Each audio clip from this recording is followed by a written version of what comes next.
We're live. Yeah. Aha! Can someone check that we're on? We're live. Who's in charge of the chat? Come on, Mike, I'm gonna. you're in charge of chat, aren't you? Yeah. I'm looking. Janimo. Quistels. Le journeyman de Questel. Yeah, we're on. Offline. We're in. Okay. There we go. Oh, the one thing is, Josh is in the DM box, and you are in Rufus. Oh yeah. Rufus. It's Surprise, It's canon now. I had an opportunity there, but I squandered it. You squandered your only opportunity. So we start tonight's session with Dutch is dead. Please make a new character.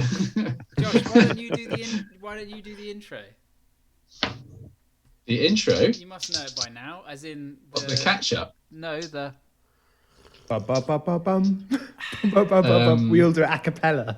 That can be our thing. Yeah. I can't remember the exact words. Shut your mouth. With, sit on the cock. And... What? Oh yeah, of course. Okay. I'll do it. But it also involves the sipping noise, right? Yeah. Oil up a pot, take a seat by the hearth, and enjoy a fine brew with thine journeyman questers. And a chug to that. And a chug-a-lug. Good job. Good job, everyone. Well done. Excellent work. Oh, I can't hear the music. Every damn week. There's always one. There's always one. Oh, I'm in roll 20. Why isn't it working? Yeah, You probably turned it off because No. you're a new Mike, not you and your headset again.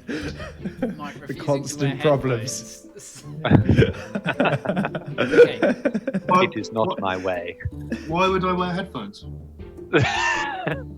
Because My head is my phones. I can tell this is going to be a real session already. I can really tell. Okay. Yeah, I've got some energy. I've got some energy tonight. I'm not Seems sure like why. everyone's caffeinated. So, Oh my god, I had too much coffee, I think, earlier. welcome back. Today we have a very interesting catch-up by none other than myself. Way to big yourself up there. So, well, I guess we'll just wait for Mike to come back then. He's gone. what a cuck. We're down some players today, unfortunately, aren't we? Today we are down both Rolo, Vardigan, son of Vadron, and Richter. Aiden playing Richter, our Warlock Paladin.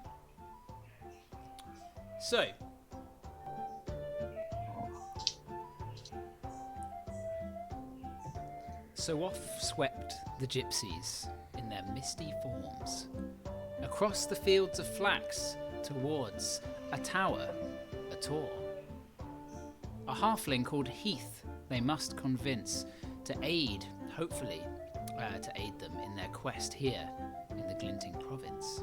But alas, for our brave heroes, Heath was afraid, unable to persuade, and through his guilt confided that he had indeed betrayed the Gypsies and Rufus, an old friend, unable to dissuade, and thus the Gypsies drew blade, and fought Christoph's lackeys beneath the tower. Many were slayed that day. Or should I say, dark, for in the shade of the crescent moon an owl surveyed, catching sight of a lone rider who displayed fear as the wolf bear down upon him, a flying warlock to aid.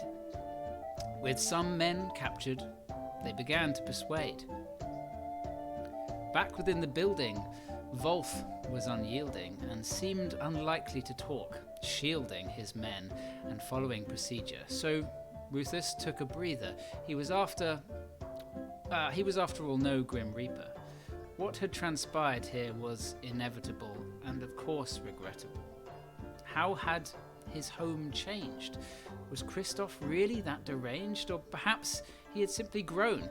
Regardless, there was one thing the Gypsies sought more than anything: the Sunstone. But first, perhaps some of that gooseberry-stuffed partridge, or was it duck? I forget. Good luck, Gypsies in Fortune. Good luck. Hey, Well done. Hey. That was great. That was You can great. have an inspiration dice. Inspiration. I will. I'll use it at some point on with an NPC. Oh, it fills So- me full of worry. Let me change this music. Hopefully it's Rug or one of the kobolds or something. Hopefully it's an NPC that's your friend rather than the big bad. So you find yourself at Elwyn Tor. It's late, very late indeed. You've been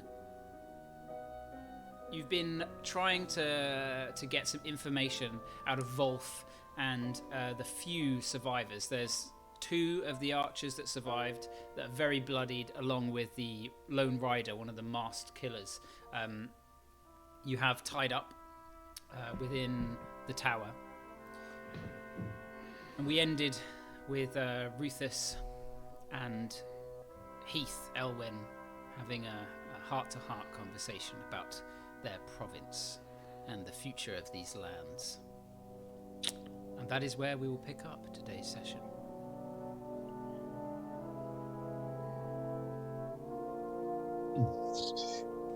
Heath, are you still awake? Hi. Yes. I was thinking of sleep, but no. I hope you don't mind. I hope you don't mind if we spend the night here. On the morrow, we'll head into Soulreach itself. As long as you're confident that no information has leaked, I wouldn't want word getting out that you had arrived indeed.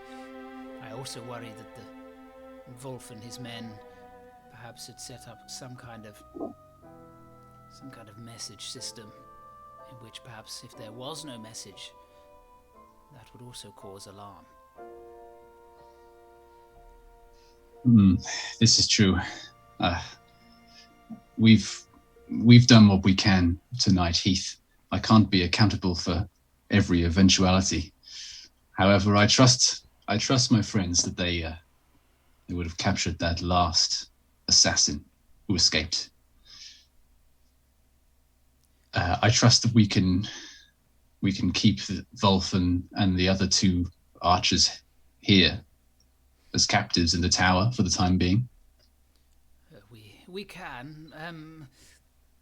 Perhaps in a day or 2 you can loosen their bonds and set them on their way. Ruthus, tell me, what is your plan? What are you to do next? Are you to head with me to Soulreach as we had discussed? I'm going to need to talk to the others about this, but why don't you tell me what your plan was? What was your idea? Heath had said that he thought it would be best if he escorted you to Soulreach, so as to clear not only his name but more so his family. If he was found out to be conspiring with you, he worries for his family, and so he came up with the idea that if he presents you, he escorts you to Soulreach, then he would essentially be showing that he'd stayed true to Christoph, even if he hasn't necessarily. That was his idea, though. Yeah. Heath, you know what Christoph's like, and especially you know what Celeste is like. They all twist things in a way to their own advantage. No matter how you make it appear, things, unfortunately, don't look good for you.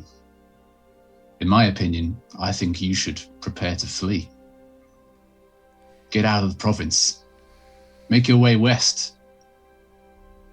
He puts a hand out. He's slightly taller than you, which is strange for, the previous times that you've known him, the many, many years that you've known him. You've always looked down upon him, and now he stands, maybe half a foot taller than your gnomish form, although you are quite a broad gnome. He is still taller in his old age. He puts a hand on your shoulder and says, "Hi, with all due respect, Rufus, I will not abandon the people of the Glinting province." Oh, really? So what is it you're doing here, locked up in your tower? If I was to flee, not only would I be leaving my home, but I would also be leaving my family. I have no choice but to stay until they are released and they are free. And if we manage to find them in the palace, set them loose? Then I will bend the knee once more to Christoph and slink back to my tower. I can do what I can from here. Rufus just shakes his head in disagreement. Heath, open your eyes. You must see that this province is not the same as it once was. But I choose to live not here. Just leave and abandon these people. I'm sorry, Rufus, but you left. You've been gone. You have not been here, you have not seen, and you have not helped. I tried, and unfortunately I failed, but there is still small things that I can accomplish from the tower here. I can be a refuge to the people that work for me. I have little power, but the power that I do, I can do good with, and that is better in my eyes than leaving the province altogether and being rid of it because it is dark and because I do not like it anymore and because it is dangerous. I'm sorry, Rufus. This sounds extremely personal, but I would not have left. I understand why you did, but I'm just glad that you're back.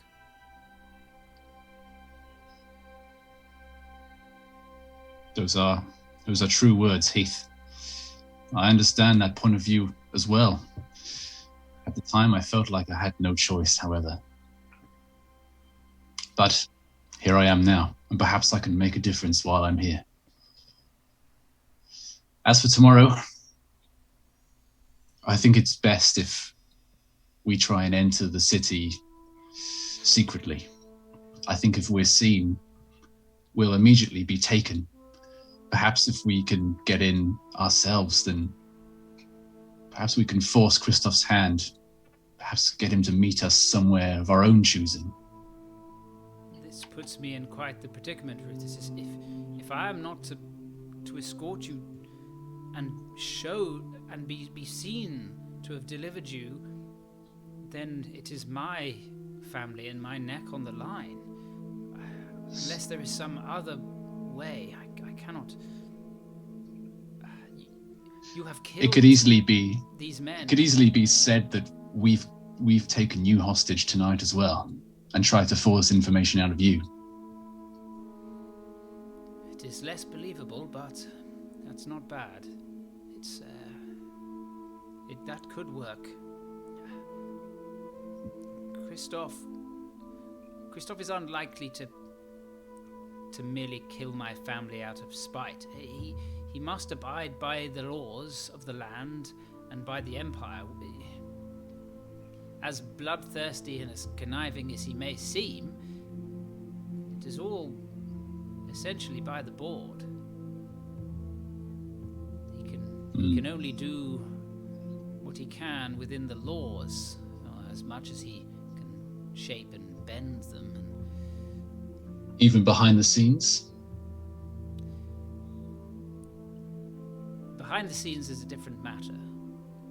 But if he was to be found breaking such laws. If he, for example, sent assassins after you and was found out to have sent those assassins, I mean, well, you know what would happen.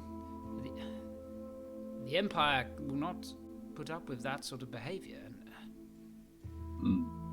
And if the public were to find out that they've taken Heath Elwyn's family hostage, the key family hostage, against their will, that wouldn't look so good either, would it? It wouldn't, and although they have, it is not that black and white, Rufus. They are captive, but to the same extent, they are part of the court. He watches over them. They are, I'm sure, treated as nobles should be, if shunned by their peers for the knowledge of what I did. But again, none of it is real. He cannot be proven to be keeping them hostage. He's not thrown them in some jail or prison. They have committed no crimes. It is a jail of the court itself. But still hostages nonetheless. He holds them. He has the unspoken threat. Exactly. Which is why I will try my best if I can to get them out of that situation.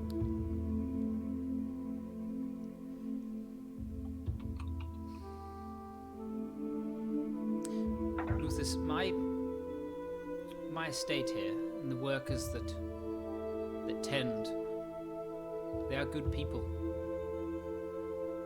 And now their lives are also in danger. If Christoph sends men down here to investigate, and I am found to be captured, as we say, what of them? They must have heard they must have seen. They all were aware of Wolf and his men camped in the woods nearby. I know not what to do with them. I cannot promise that they will not give up the information if they are put to the sword.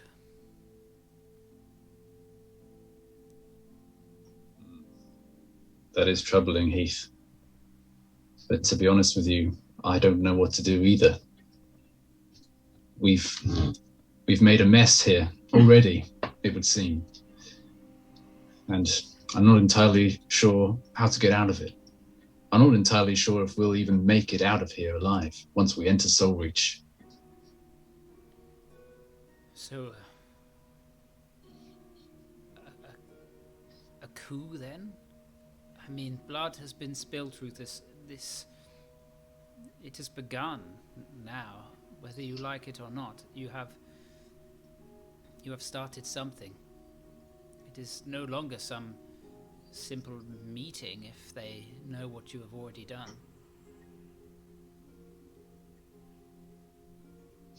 No, a coup is not what I intend. It's not the reason why we're here. The summons is not even truly why we're here. We're here for the stone. The stone, Heath. You spoke of its having magical properties. Indeed.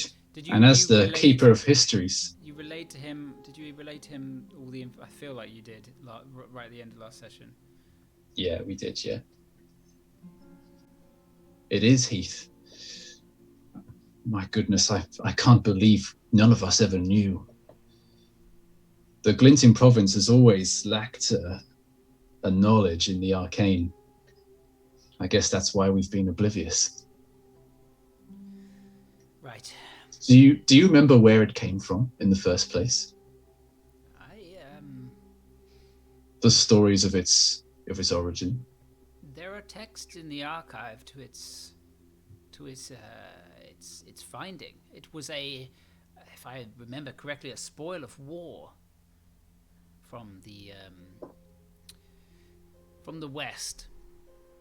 Perhaps a Varimarchian spoil from the early days of the Empire coming this way, making its way west, claiming these lands. Seems that the opposite is happening of late. These lands are slowly receding as the Empire fights more and more on all fronts. If you ask me, Rufus, it's only a matter of time before the whole thing collapses, and with it chaos. Wars will break out. We'll likely fight over this land once more. Some will believe it for the best, ridding us of our elven overseers. Some will believe the structure, the law that governs these lands will have gone. Heath, this is the way of things. It is the flow of peoples, of civilizations. I am aware. Everyone rises and falls at different times. Nothing lasts forever. But it's always the people that suffer, Rufus. It's always the people at the bottom. And I'm growing tired of it. As am I. I must retire. I believe I have a plan, though. On the morrow, I will send the estate workers, their families, all of them that live here. There's naught but a few dozen that work for me. I will send them to the south, across the small river. There's a good section of woods down there which they can potentially take refuge. I know that there's a few good hunters with them. Perhaps if they wait there. There's an old wood logging cabin that they know of. We used it some time ago to replenish our stocks and repair some of the damage caused to the warehouses. They will know where to go, and they can lie low there for the time being.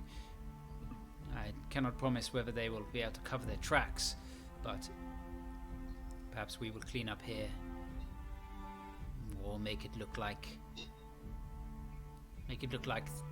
they fled after some battle, and after seeing me gone. That sounds like a good plan, Heath. I will think on what you've said as well. And I am sorry for all this trouble. I hate to drag you into this, but you were the only one I thought I could trust. That's why I came to you first. You can still trust me, Rufus. It is why I had to tell you. But I never wish to see you or your friends harmed. Before we to bed, I didn't ask. The last I'd heard of Spera, she was in the capital, studying at the university. Did she make it to you? Rufus's eyes just drop to the ground, and he remains silent for a moment. It is not good news either, Heath. We lost her. I'm so sorry, Rufus. Christoph Well, will pay. He will pay for what he has done. Well, I thought we had. She is still lost, but somehow I feel a connection still. I know she's out there somewhere. Heard news from from a friend that he'd been seen, but in a different realm. It's beyond me. Something to do with how I found her in the first place. The Feywild. Yes. We have reason to go back there again at some point in the near future, so time will tell. Well, I think we should get some rest, all of us. Kayleen, could you arrange the guest bedroom? I know it hasn't been used in a long time, but to how many were you? 6? Dylan, Dutch, Zook, Richter, myself, Varian, Sexai. I will have to. Yes, if you use the children's room as well. A couple of you may have to sleep in my children's bedroom, but it should still suffice. I must retire now, and Heath begins going upstairs. Before he goes, Rufus is gonna call out to him, Heath, don't give up. Don't give up what you started. Things may be dire here in the province, but as you say, you should keep going.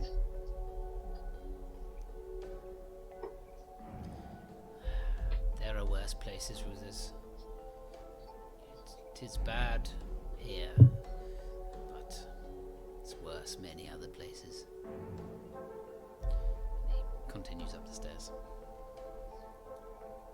Is there anything that anyone wants to do before you bed down for the evening? No, not really. Rufus is gonna look at the necklace that Thiazzy gave him. Oh, okay. Yeah, if you spend a little bit of time,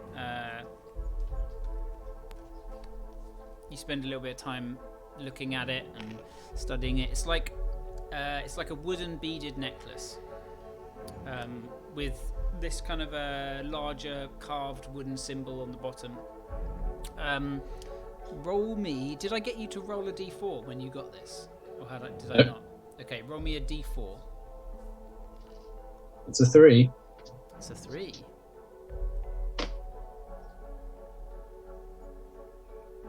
Fucking hell, that's good.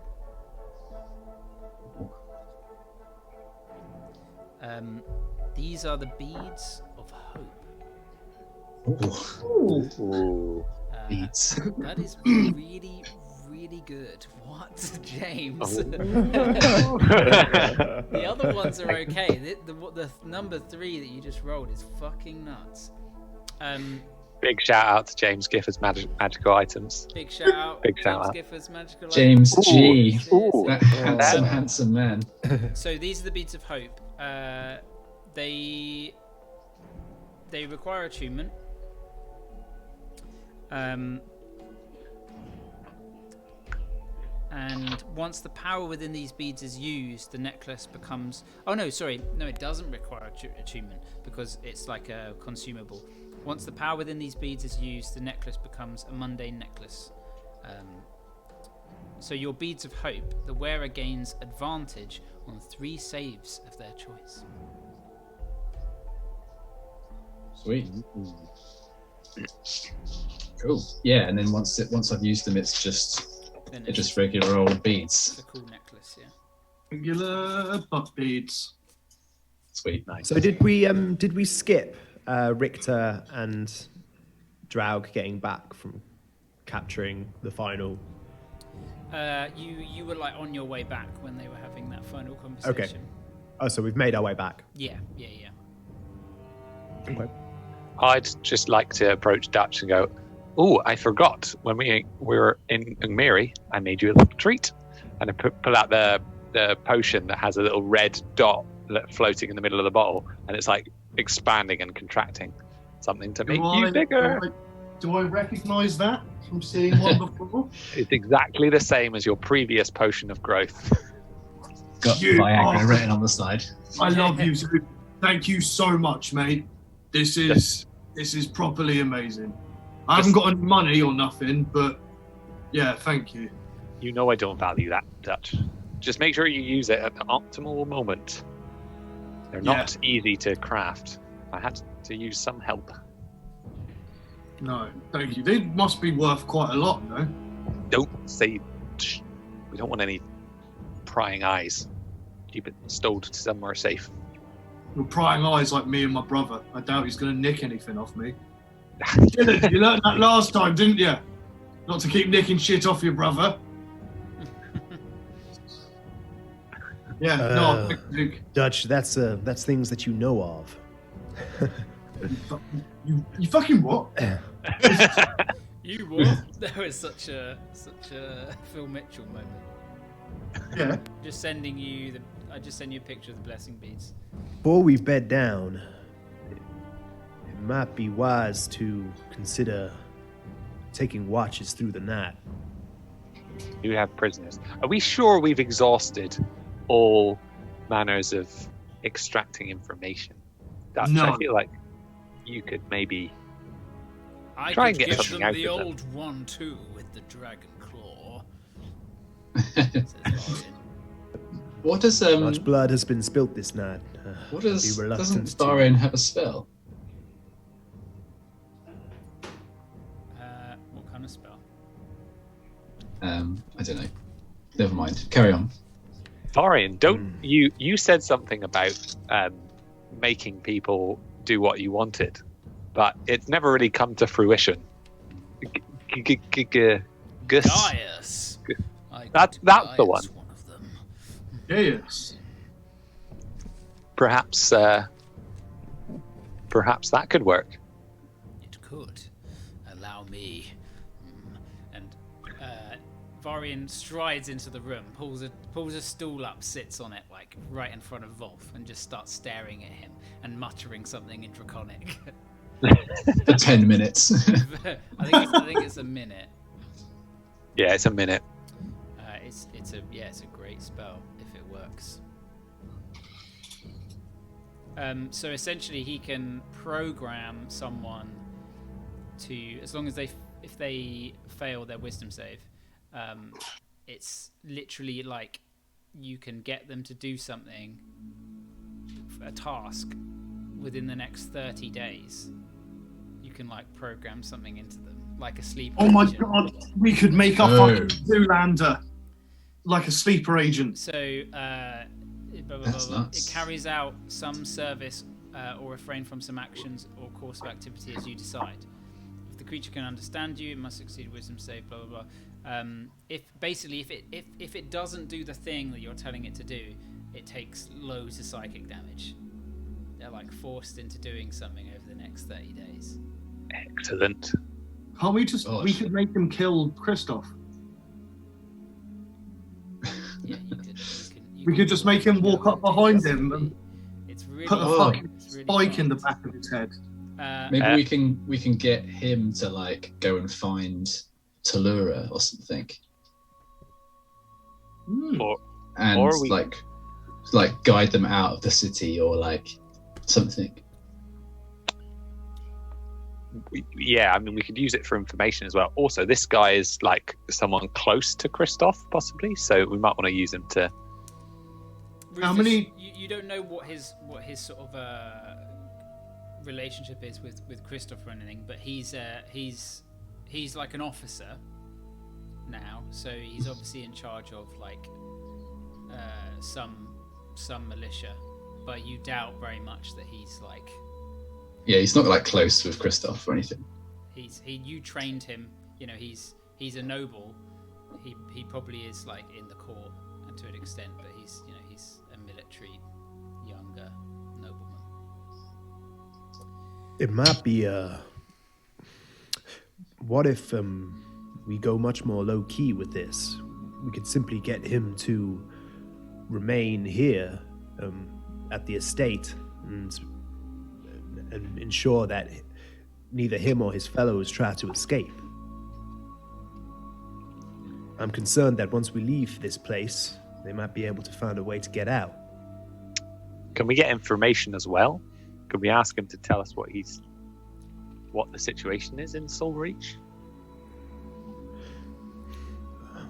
Only Varian could tell us the details of this spell that he is casting upon him. I can get him to do anything we damn want. So let's not make it limited, but let's try and get as much as we can. Yes, but I'm concerned that if we send him into Soul Reach, then it would jeopardize the whole operation. So we get people would information know. from him, get him to stay here. We know things about Soul Reach, and him and his men remain here, not threatening our intrusion. Having spoken with Heath tonight, that does sound like a good idea. I do worry for Heath's safety and his family if others were to come looking for the group that we've just dealt with. We could get Volf to relay false information.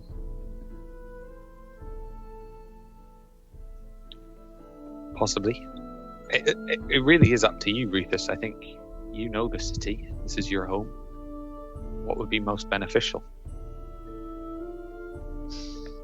I like that idea, Dylan. We can use Volf to lead others that come looking astray, either looking for us or looking for Heath or looking for the work hands on Heath's land. If he was to venture into Soul Reach itself, I think someone would know. Someone would know he was acting weird, out of the ordinary. Let's get him to stay out here. But if he's on our side, then we can certainly extract all the information we can. Perhaps find out where the Sunstone is, or Talura, or Heath's family. Do we trust this spell? Varian, do you know do we need to give him exact instructions, or we don't know if he's just gonna abide by some rules and then go off and kill everyone else in the town as punishment for losing his comrade? Yes, he will be aware exactly of what we're placing on him and what he isn't. He's free to do whatever we permit him, or whatever we state he can do or cannot do. It's complicated. I mean, it's more of a long-term thing. You know, I can get him to go and do something for us, or get him to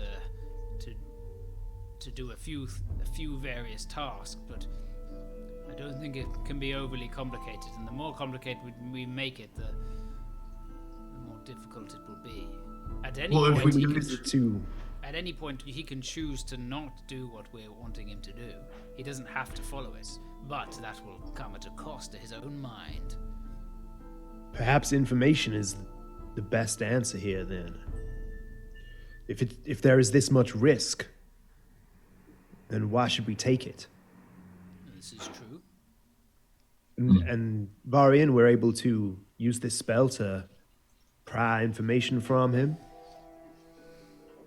Yes, I mean, we can get him to do anything we want, but His task can simply be to help us as much as possible.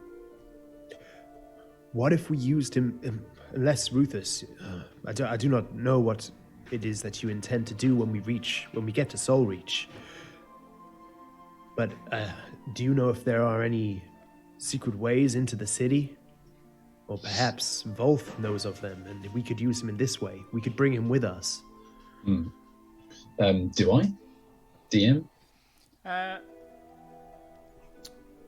Soul Reach, it's got sewers which flood out through the river that comes through it. So there must be a way in, following the river. But you don't know any like Secret any ones. secret ones that are actually been built that you know of. It's not a very like conniving place in general. It's very bold and open, and this is how it is, or at least was. Yeah. I relay that to everyone else. So sewers are always still an option then. Yeah, potentially.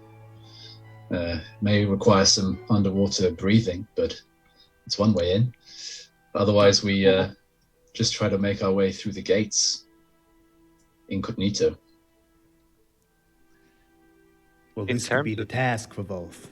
We could ask him, or we could use the power of this spell for him to aid us, either through a secret way into the city, or indeed through the front gates. Yeah, and if he screams out in pain, we know we can't trust him anymore, so we bonk him on the head and carry him. If he is truly still loyal to Kristoff, he can go against this spell. So the moment we reach the gates, he cries out in defiance. Then let's just go in the sewers then. Interrogate him now, then tie him up and fuck off up the sewers. We could even just instruct him to stay here for a month in a Yeah, room. he decides not to do it and then he just walks out again and we're not here. So But as we Varian could says, just kill him. Where is he, Tashi? Is he loud? Is he like near enough to hear this conversation? If you wanted to have this conversation, I could have said you can have it in a different room. No, but Oh, yeah. where is he in conjunction to us? Wherever you want him to be, it doesn't matter. You can say if you want to be out of earshot, you can be out of earshot. Yeah, I think we would have been Yeah. while we were having I'm that not chat. gonna, Yeah. not going to penalise you for not saying where you were exactly. It's not. It's D&D. Yeah. Ahead. If we're going to use this spell, I think information is probably the best thing we could get out of it. Getting him to do a specific task may be asking too much. Yeah. Let's just I agree. interrogate him then. we tell him to stay here. The further he walks away, the more he's in pain. He could die from this. He'll only get a few steps before he probably perishes. I think we can trust that. So information is key. Very well. What should I say? Brutus? Instruct him to help us in any way he can in terms of information about Soul Reach and about Kristoff. Make sure the wording is specific. He must help us in every way he can. He must help us in every way he can in terms of information about Kristoff. About Kristoff's plans and about Soul Reach itself. Okay. Okay, here goes. So, wisdom save. But he's just going to pass his wisdom save now. See, After 10 minutes After of that conversation. 15 minutes. He's got quite a high DC. wow, that's a 6. So I doubt with any pluses that's going to be a success. Unless he's got a He'll plus have like 12. an 18 DC, I think. Yeah, there's no way it's like a plus 12. You hear Varian mutter some words under his breath, the words that you just spoke. And Wolf's eyes flash a bright, icy blue. And dust that settled on the ground just kind of whoosh, lifts up with a gust of cold air that blows about you all from the north.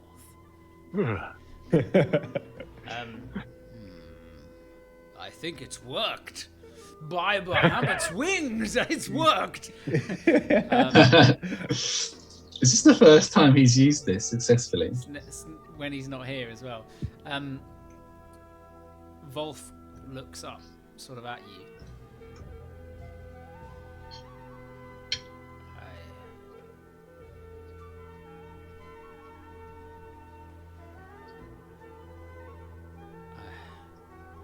I'm compelled to help you.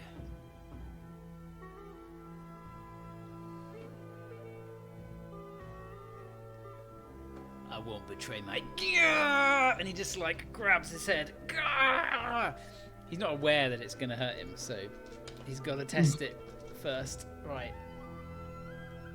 God, did we hurt him? 5d10 Wow. psychic damage. His fucking head explodes. Oh, he's already taken a fuckload of damage as well. Oh no! I won't betray my niche. Bang! He just literally implodes on the chair. Oh, we fucked up. We probably Red should have done this on the brain morning. pop. Yeah, We probably like a should have done hand this in the grenade in a morning. pot of red paint. Just BOOM! He takes 32 points of psychic damage. Oh no! Just need to go and check how much health he had. It's on the other. I mean, fortunately, Varian's right there to heal him, bring him back from the brink if need be. he was bloodied, but he's fine. He's got loads of health left. Oh, okay, fair enough. You see like blood begin to pour out of his nose and his ears, and like sort of in his tear ducts as he screams and holds his head. What have you done? What have you done to me? Rufus looks down at him sternly.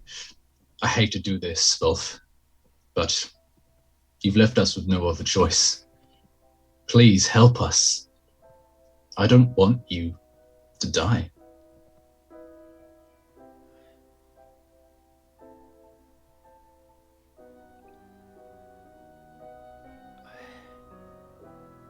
Chris, there's not much I know, but I can.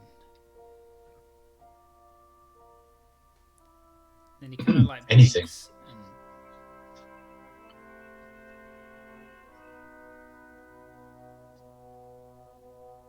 and then smiles.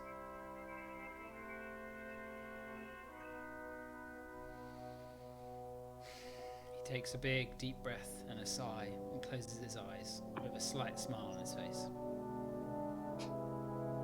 What's happening?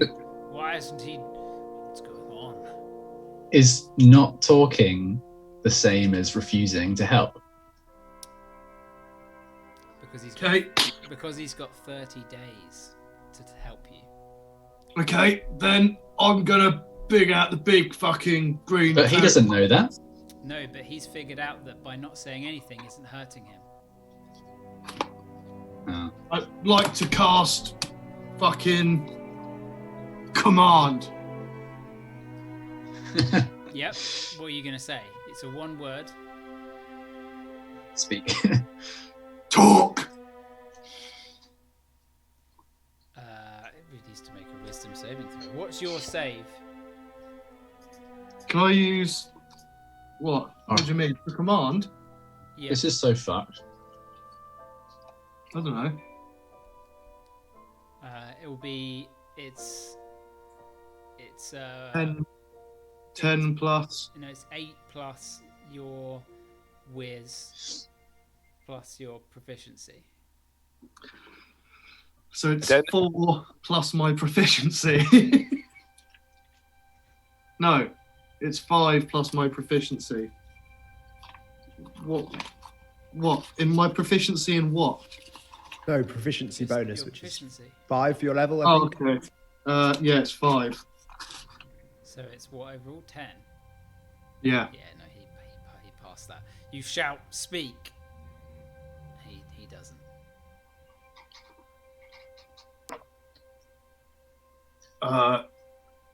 If I made it, can I grab his head? Yeah, you reach out and grab his head, and Varian's like, yes, show him what for. And I'm going to try and make him talk. You just kind of grab it and go with his jaw. He says, get off me. Get off me. So he speaks. Then he hurts. Why would he hurt? Just because he's 'Cause he- doing normal talking. Fucking prick. He has. Dutch, you know, please. he This has is 30 days. this is fruitless. What if I just like poke him in the eye with a fucking hot bit? It won't do anything. Varian, how many times you can see? you recast this spell? I can. 'Tis a 5th level spell. For I can cast this. Let me have a look. Twice. While you rack your brains, might I put forward a suggestion? We recast the spell, and we put another clause in it that if he fails to... We'd have to be careful how we word this. But there must be a way that we can word it in such a way that if he refuses to talk, then he is breaking the rules of this arcane contract. Or we could just set him on fire a little bit.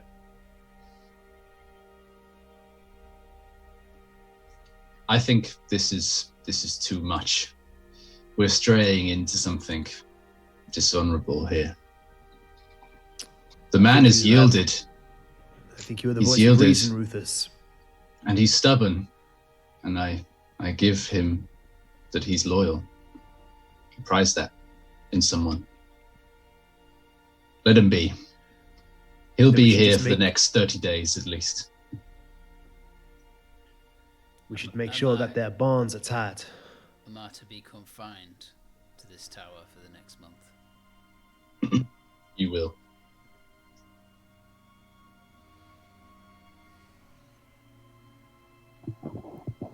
Varian, you did include that, didn't you? Include That he has to stay here. I didn't, but I didn't know as Tashi. That's what you wanted, but No, we didn't say that. no, I We didn't say it. No. Okay. Also, he can just leave Yeah. if he wants to by just not doing what we told him. So let's That just would tie him up. seal his fate. I doubt he could reach Soul Reach in time before, well, the inevitable happened. Well, wouldn't it just hurt him as soon as he left? And then it just wouldn't hurt him anymore. No, he You won't be just hurt. Let me go. And come with me, Rufus. Let me escort you to Soul Reach. You've done enough killing. We're not going to kill you. You're just going to fucking stay here. And don't fucking talk. What if I don't stay here? Then I'll chop your fucking dick off and choke you to death with it. Roll an intimidation check with me, please, Dutch. I am proficient. I'll give you Ooh, it's a advantage by. natural one. I'll give you advantage by I'll like face him with my dark, like cold, eyeless visage, and sort of just like kind of loom over him. Sure. So- Go for it. Okay, that's an 18 plus 5, so 23. He kind of gulps slightly, and you see a bit more of the young man in him. Probably naught but 21, 22. How long in-game has it been since this all started? Since Rufus fled. Since the whole campaign, yeah. Yeah, I think not even 2 years. Like, probably nearly 1 3/4 years. Okay. Because it's more like 1.5, because you were traveling to Angmiri in the spring, very early spring. Yeah, so like it's kind of like between 1.5 and 2 years, because now it's late autumn, but it's the following year. Might even be further than that, really. But Right. So yeah, Dutch wouldn't have aged as much as I thought he might have. no, you've aged more with experience and trials than anything. Yeah. There you go, nice and quiet. As I said, Wolf, warfare isn't as honorable outside of the province. If you refuse to help us, then so be it. You'll be here in this tower for the next few days at least. After that, we'll be gone anyway. What exactly did you want to know? Where you were going to take us. I've told you already I had orders to escort you back to Soul Reach. That's all I know. Yes, but where? You must have been told to take us somewhere. I was to escort you to the palace. If you were to show up, I was to escort you there. I do not know what for, but you are the uncle of the Lord of Soulreach. And with such, there comes some respect. Rufus scoffs at that. Fine. And the only other thing I really wish to know is the Sunstone still outside the palace? I would very much like to see it again. Why do you wish to know this? Just curious to see if things are still the same.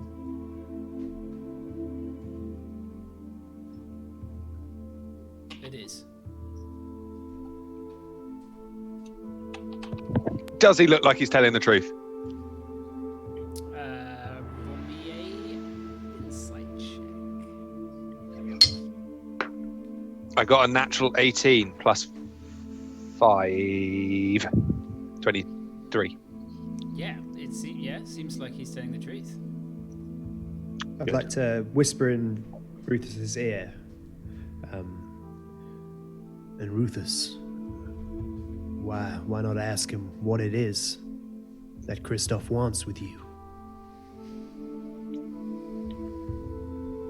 Because I don't believe he knows. Do you? Both? Know what?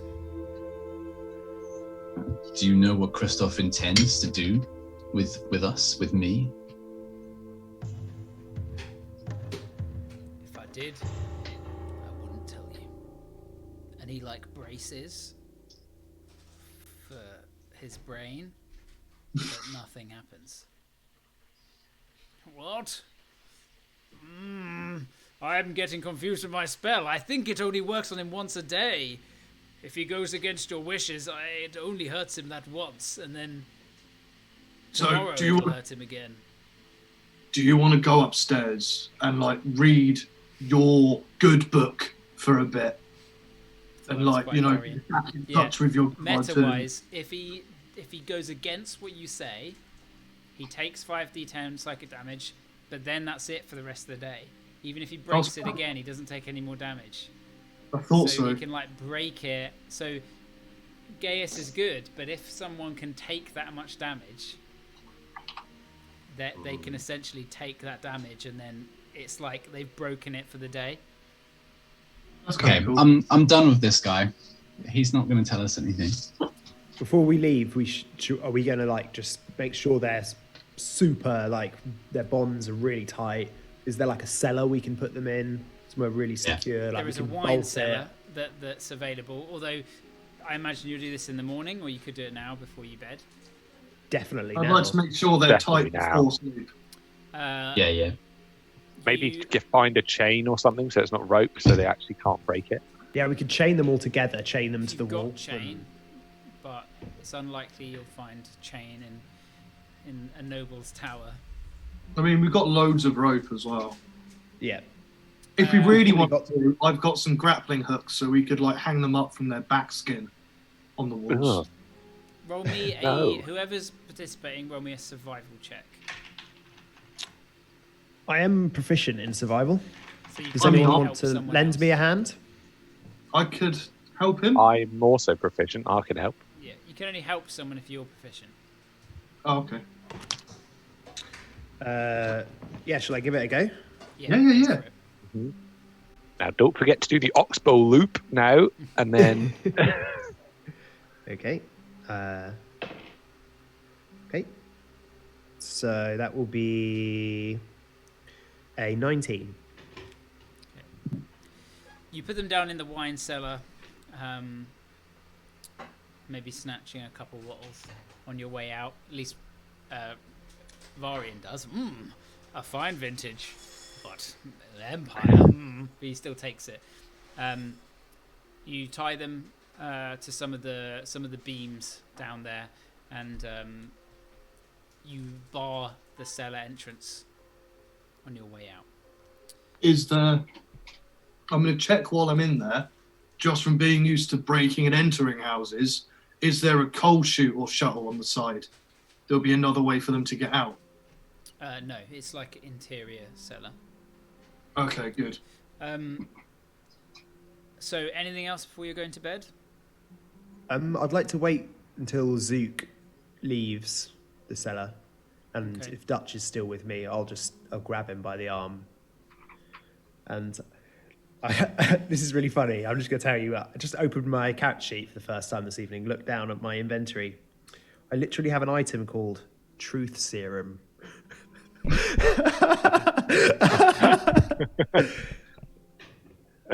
Dutch, I wasn't wanting to resort to this. Not in front of Ruthus, or even Zook at least. But I have one last resource that might help us derive any information that we possibly can from Wolf. But I'll need your assistance. It's a concoction that the Church of the High Hunt taught me to make. It's made from my own blood, the lycanthrope blood that runs through my veins. It can encourage an individual to speak the truth. Okay. It will cause him quite a bit of pain. Well, he looks pretty fucked already, to be honest. How fucked is he looking? How pale is he? Yeah, he's pretty pale. He's looking like 3/4 bloodied. So just meta-wise, we discussed how this worked. But it's like forcing someone to do a zone of truth. Okay. That they might die. As you descend down back into the cellar, we're gonna have a short break because I really, really need the toilet. Okay, fair enough. I'm gonna grab a drink as well. I'm just gonna run and come back. I've been thirsting for ages. Have you muted the stream? Ya-da-da. 1 second. Or we could.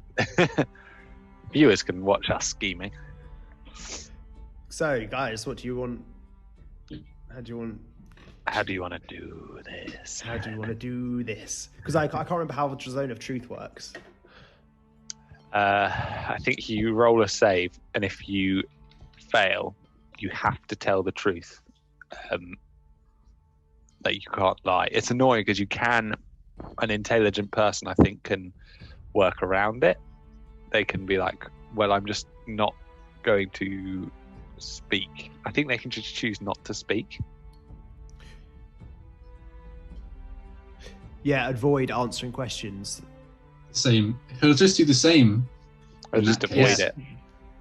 Because he'll just Such creature can be evasive in its answers as it remains within the bound. I think it has to talk. I think they have to talk though, but they can be evasive. God's consideration. Until the ends, until the spend and creature ends. On a failed save, a creature can't speak a deliberate lie. I feel like might not it's work. just. Yeah, it's just not. I feel like we won't really get much out of it anyway. I just feel like he doesn't know. It's only anything. works if someone's like actively lying to you, like someone's an imposter. If you say Varian, we could ask Varian if he's Varian, and he would be like, yeah. and then he just wouldn't say anything, and then we'd know he's lying. I think it's good in those situations. Well, that's fine. We can still but we can still use it because I can ask him. use the Do truth. you know what He wants to thing he do. wants? What? Yeah. We can Oh still yeah, ask then that, we can't know if he does or if he doesn't. Yeah. We take the answer that he gives us, and then we mash one of his bollocks in like a fucking garlic crusher. And if the answer's the same, then you know the truth. I feel like I have This guy's limits. a bad guy or not. No, we're not going to. All I know we're is not so going to do far that. is- I will stop him from doing that. I'll stop Dutch from doing anything too spicy. So, He's just an officer. what are you doing before You know? bed then? Are you Hey, gonna go don't you down? Are you say gonna they Yeah, were just yeah. following orders. I mean, I've already said that we're going to do it, so Yeah. I wouldn't necessarily know that that's how it would work. So the others Um, start heading up towards bed, and you both kind of stay behind and slink back into the cell. Okay. So you got Yeah, the four men down there. I'm gonna go up and have a chat with Zook as well, but we can do that in a minute. Cool. So I'll walk. Yeah, Draug will walk over to Volf. Have you gagged them? I'll drag them. Nah. No. Nah, that's harsh. Wolf kind of And looks I'll- up towards you and says, "What are we supposed to eat for a month down here? We're gonna starve to death." We'll get you food. Don't worry. That will be Rufus and Heath's prerogative. That's not for us to worry about. Oh, So, It's which funny. one of it was it, brother? You said needed questioning. well, I feel like we need to have a conversation, both. And perhaps it is the case that you've been telling the truth, but the thing is, I'd like to make doubly sure. You think you're honorable by withholding information, but all I see in front of me is a green boy who has never seen the reality of what the world is like outside of his home.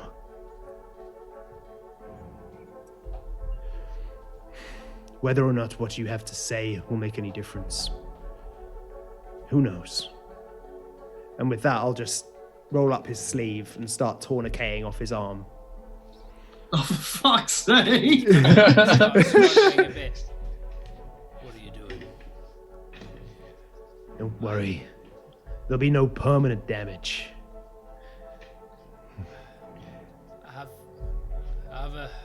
I have siblings. I have a family. Please. Don't worry, I'm not It's going good to to know kill that you. you've got. It's good to know that you've got people who care about you. And we'd hate to see you hurt. It's just for And I'll start preparing to use the truth serum. Okay.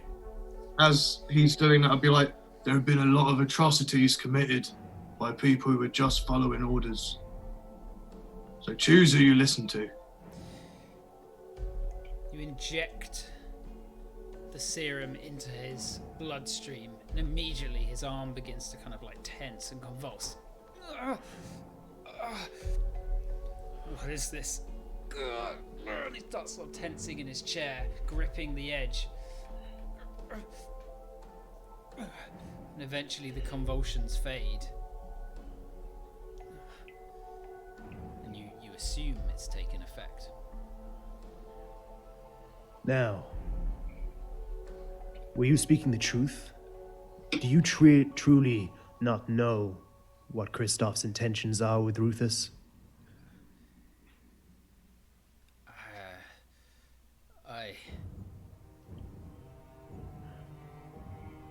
He tries to talk a couple times, but nothing happens. I mean, I don't know for sure, but I can guess. And what is your guess? I would think that he's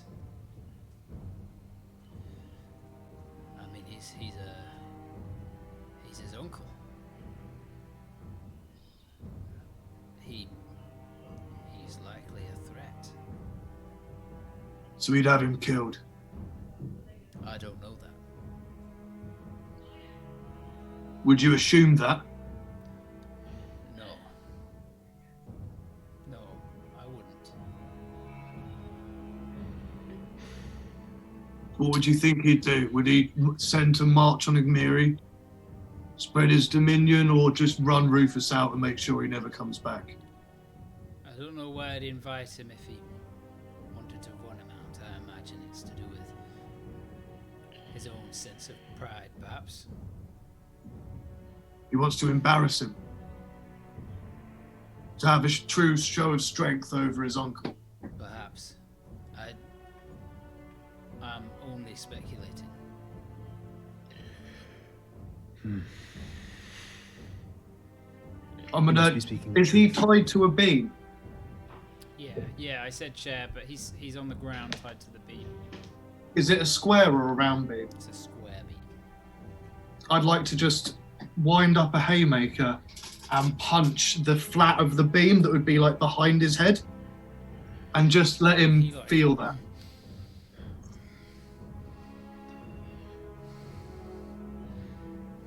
I'm not a bad man. We're not bad men.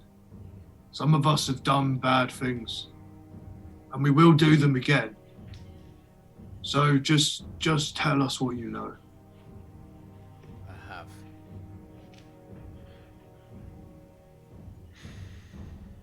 I'm gonna go over to Dylan and take him to one side.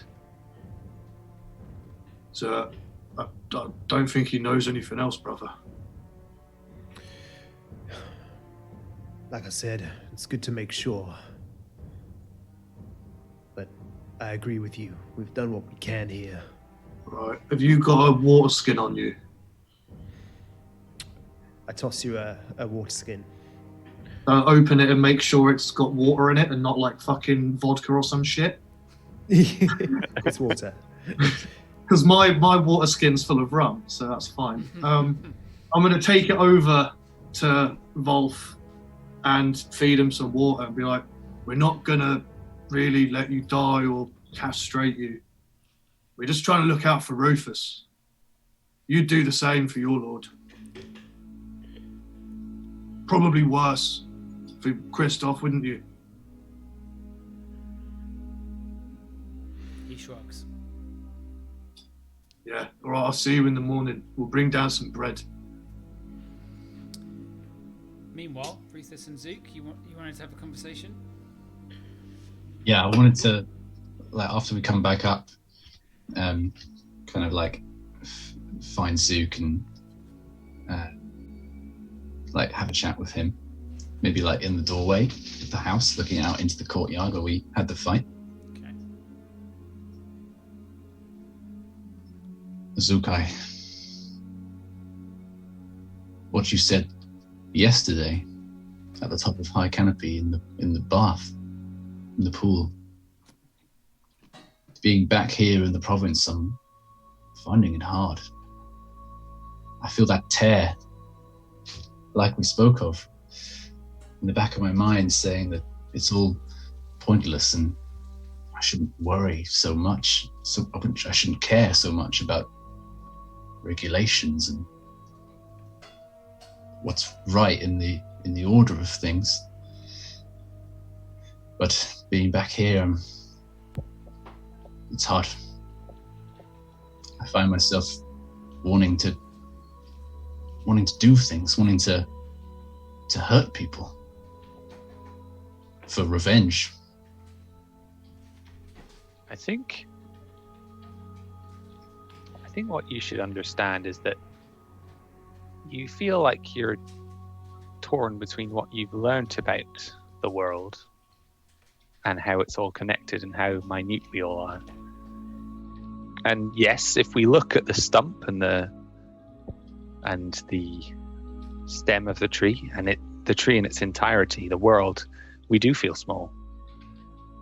But that passion, that willing to engage, that willing to conquer, and that willing to find whatever home was, and the world that you know, that is but a branch of this tree. It's a part of it. You shouldn't be ashamed of feeling those things. They're natural. They are what you have been made by the world, by everything, by the soil, by the skies. It's not something to fight, Ruthus. It's just something to be aware of. Bring yourself back to the earth and then see your home anew. I just hope I don't go too far. That's what we're here for. Maybe not Dutch, he's a little wild, but most of us will probably keep you in check. Thank you. I mean, don't worry about this, Ruthus. We'll get it done. And we'll I want follow to be you out of this place as soon as possible. So be it. We have several means of doing that. So, how populous is the tree population in Soulreach? Perchance. There's a small area behind the palace. Was a area set aside for royal greenhouses. Otherwise, there's a few dotted around. There's a small park next to the barracks. Another tree inside the gleaming bathhouse. Well, it's good to know these things because that could be a possible route of escape. However, Varian also has his strange dragon spell that brings us back to the pub. It's true.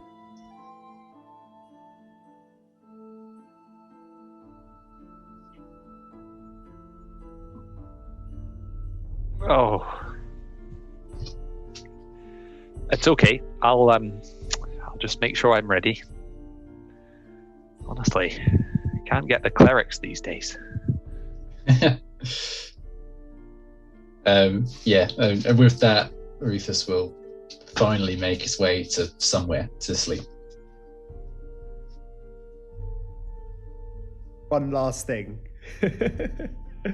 One more thing. One more thing. So Dutch and Dylan are heading up to bed, and I'll put a hand on Dutch's shoulder. I was worried for a moment, Dutch, but I'm proud of you. And with that, we should probably still keep watch tonight. I don't mind going first. I'll wake you after. Yeah, thanks, And brother. I'll try and find some sort of vantage point where I can take a few hours watch before I bed down.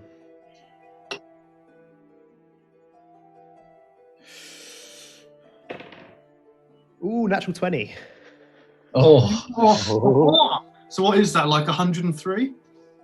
It's really good. It's like 31.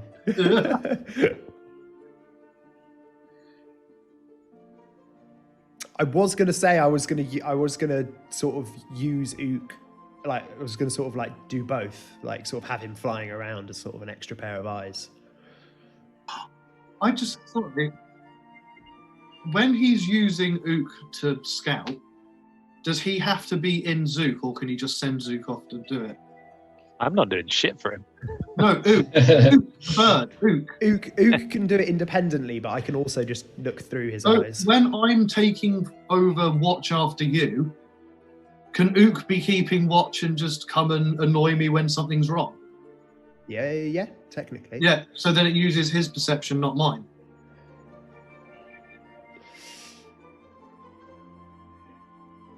Yeah.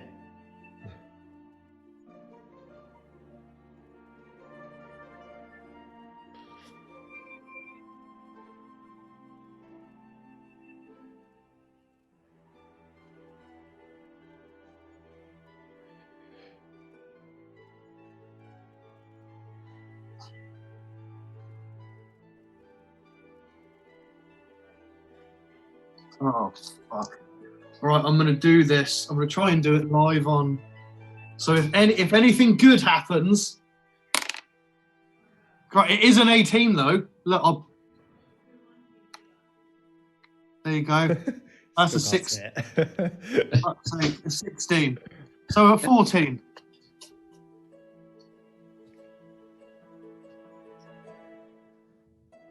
Oh, Taffy, you're muted on the stream.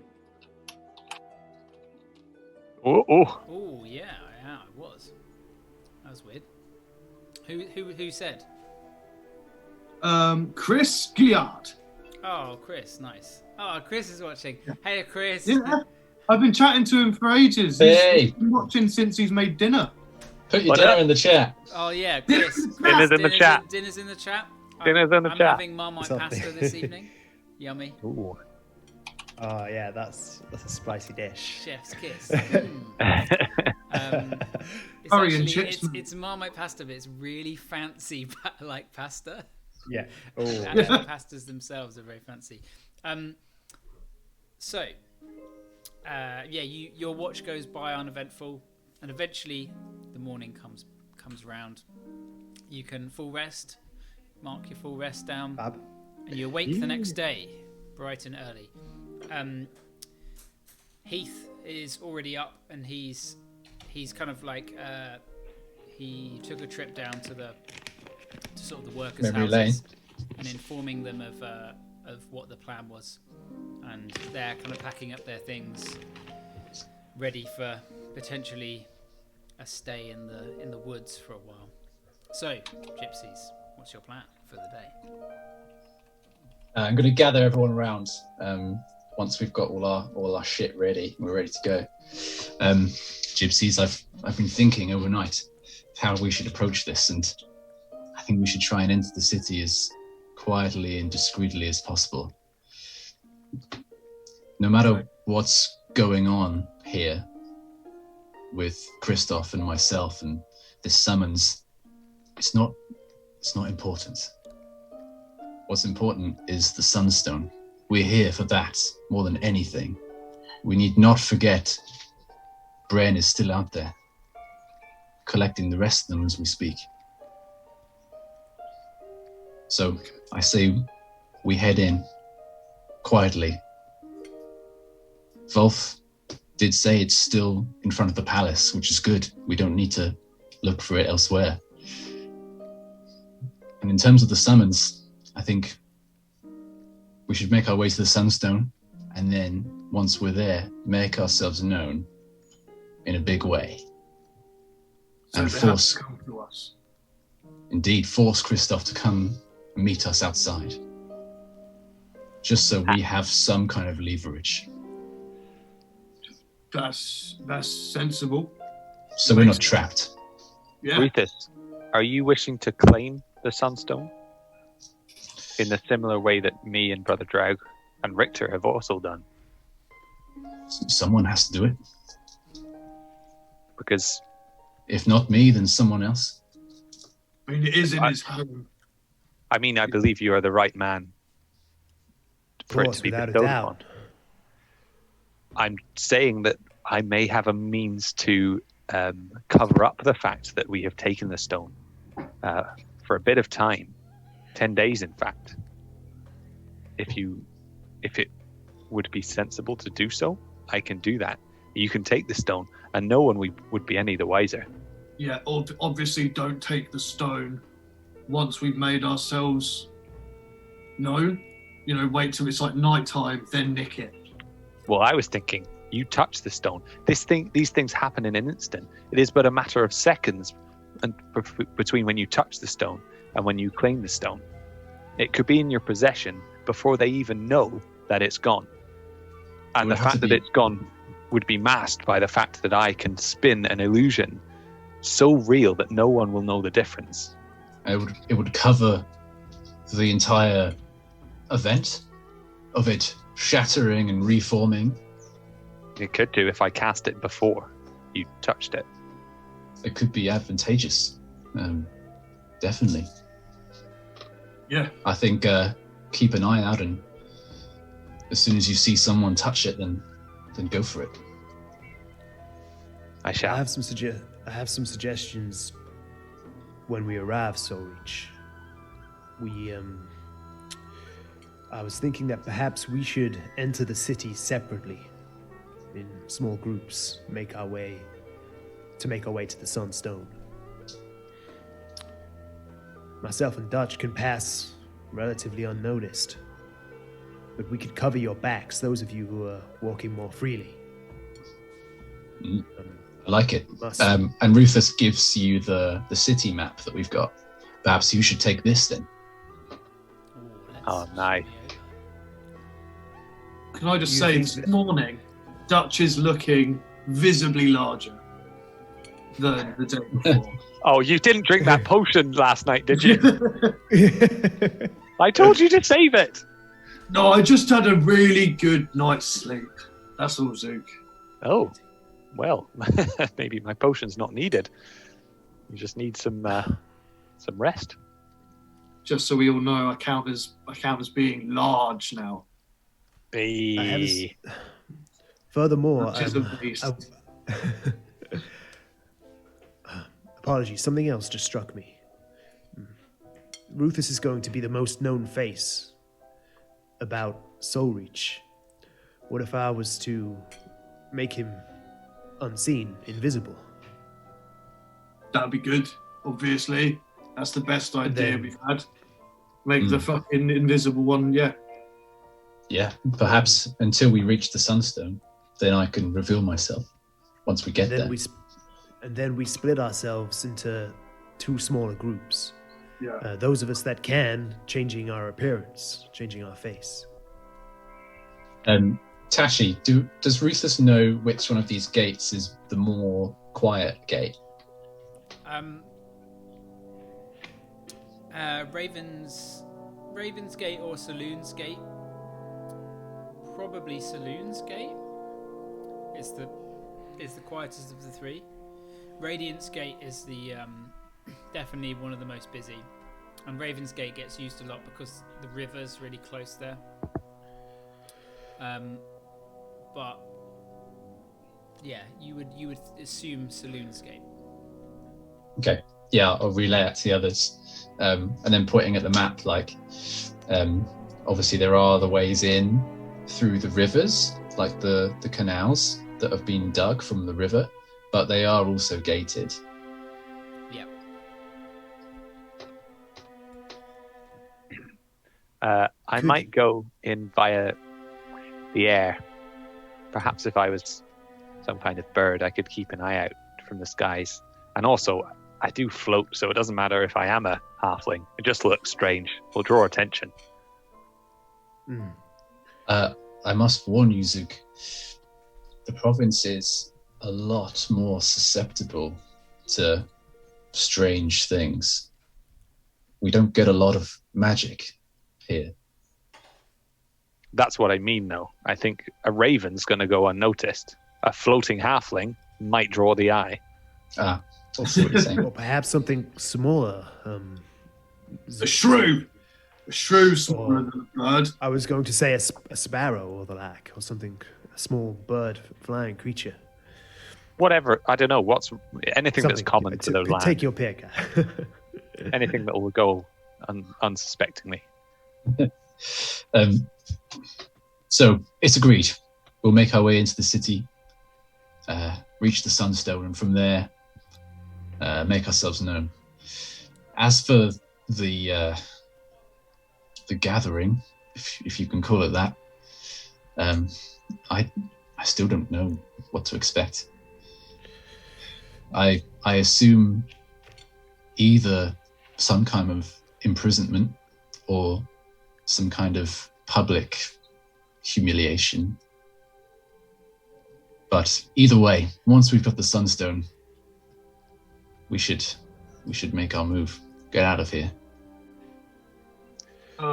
Zook, how long does it take to cast a spell where we all turn into mist and then fly away? Takes a minute, but If it starts getting wrong in the crowd, do you want to start casting that so we can fuck off? I don't know if I'll be able to get close enough. There are also 2 trees in the courtyard outside the palace. There's a few. There's like 6. Oh, perfect. Okay. That would be the quickest way out. Brilliant. Yes. Perfect. The issue with I know you intend to draw attention to ourselves, Rufus, but from what you've told me of this Celeste character, the one that is married to your nephew, I wouldn't be surprised if she was some kind of magic user. If she is to make an appearance, and we need to make a speedy exit, this could certainly put a dam in our plans. She is an Asimar. It's in her blood. Do you know if she is an arcane user? I wouldn't be surprised. So, Well, how are you going to get to Soulreach? How far is it? You're relatively close. You could walk it. how long would it take to walk? I'm just having a look on the map. Let's have a switch over to this. We could take horses. I was about to say, Yeah, I was how gonna say, is there a stable? long would it take in a horse and Well, we've got cart? 9 horses. There's We've a got bunch 9 of horses. Their horses that are still here. Oh yeah. Yeah, but that's loads of attention. Like a cart with 2 people up front and then people hiding in the back. It's like 40 miles off. It's only for the journey there. Quite a We can walk. dismount and then go on foot Yeah. once we're. Yeah, that's what I was Outside. thinking. Okay, true. Let's do that. The only other thing that's on my mind is a promise that I made to Waora before we left. I promised her I'd try and find out what happened to Talura. This is the only thing I don't know how to achieve. I know she's kept under some sort of palace arrest within the palace. This is why I'm saying I do not think we should draw attention to ourselves once we've relinquished the Sunstone. We should, if we're able to relieve them of it, if you're successful in claiming it, then we should perhaps try and, I do not know, leave the city and come back to see if we can help those of. I know we have this one mission, but this is your home, Rufus. There are people here that you care about. If from what you've told us, Christoph is a tyrant, and if we are able to stop him, then we should at least we should at least try. Stopping Christoph will involve going head to head with the Empire. To dethrone him is not a simple task. But this is the edge of the Empire. The Empire is caring less and less about the provinces on its borders. Not about Soulreach. It's important to them. It's a huge economic province. 40 miles is more than you could travel in a day. I just realised. But by horse, Yeah, 40 miles is. Yes, it's far. It's really far. Yeah. It's far. It's because Heath's tower is sort of on the edge, the southeast edge of the province.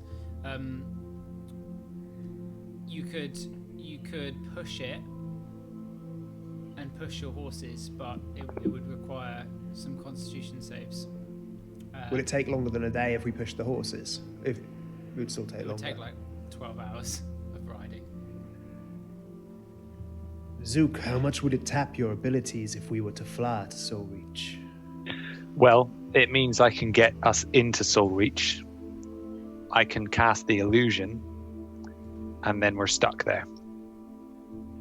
However, I can either get us in and get us out without the illusion, but then they would know that the sunstone is gone. I They'll think know we can eventually. we can make our own way out. If we do this quietly and unnoticed, then we can. And also, if I cast the illusion, Rufus is invisible. He takes the stone. Nothing looks amiss. No one is seen going in. Absolutely nothing by the guard's eyes will have changed in that courtyard. Why would we raise the alarm? We could then potentially make our way into the palace and try and look for Talura. The more we dally, and the more we intervene with the city, the more we endanger ourselves, and the more we risk being caught out. And as Zook points out, we would have no easy way of escape. Am I to accompany you? Heath kind of comes in to the conversation. The villagers are leaving for the woods. I could accompany you or go with them. Do you think it will truly be advantageous for you to come, Heath? I want to be of use somehow. I think We it'd be could better just you stay here and staying make- behind. Make sure those people don't escape or die. Yeah, indeed. Wolf and his men in your cellar, they must not escape. Very well. Good luck then, Rufus, and good luck to all of you. He kind of Thank you. slings the pack over his back, and his butler kind of wheels a horse and cart out of the courtyard. They begin heading off down the tor. So, what are you doing? Well, shall we head to Soul Reach by air? Aye. Yeah. Okay then. Gather round.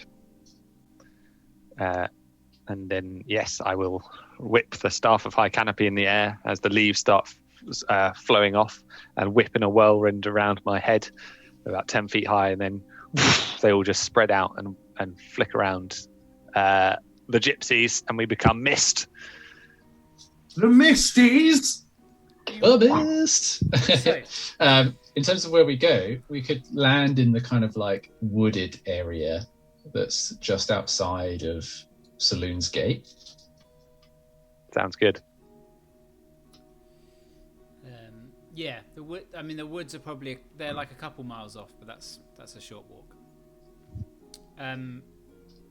So you begin flying off in your mist forms northeast back across the province.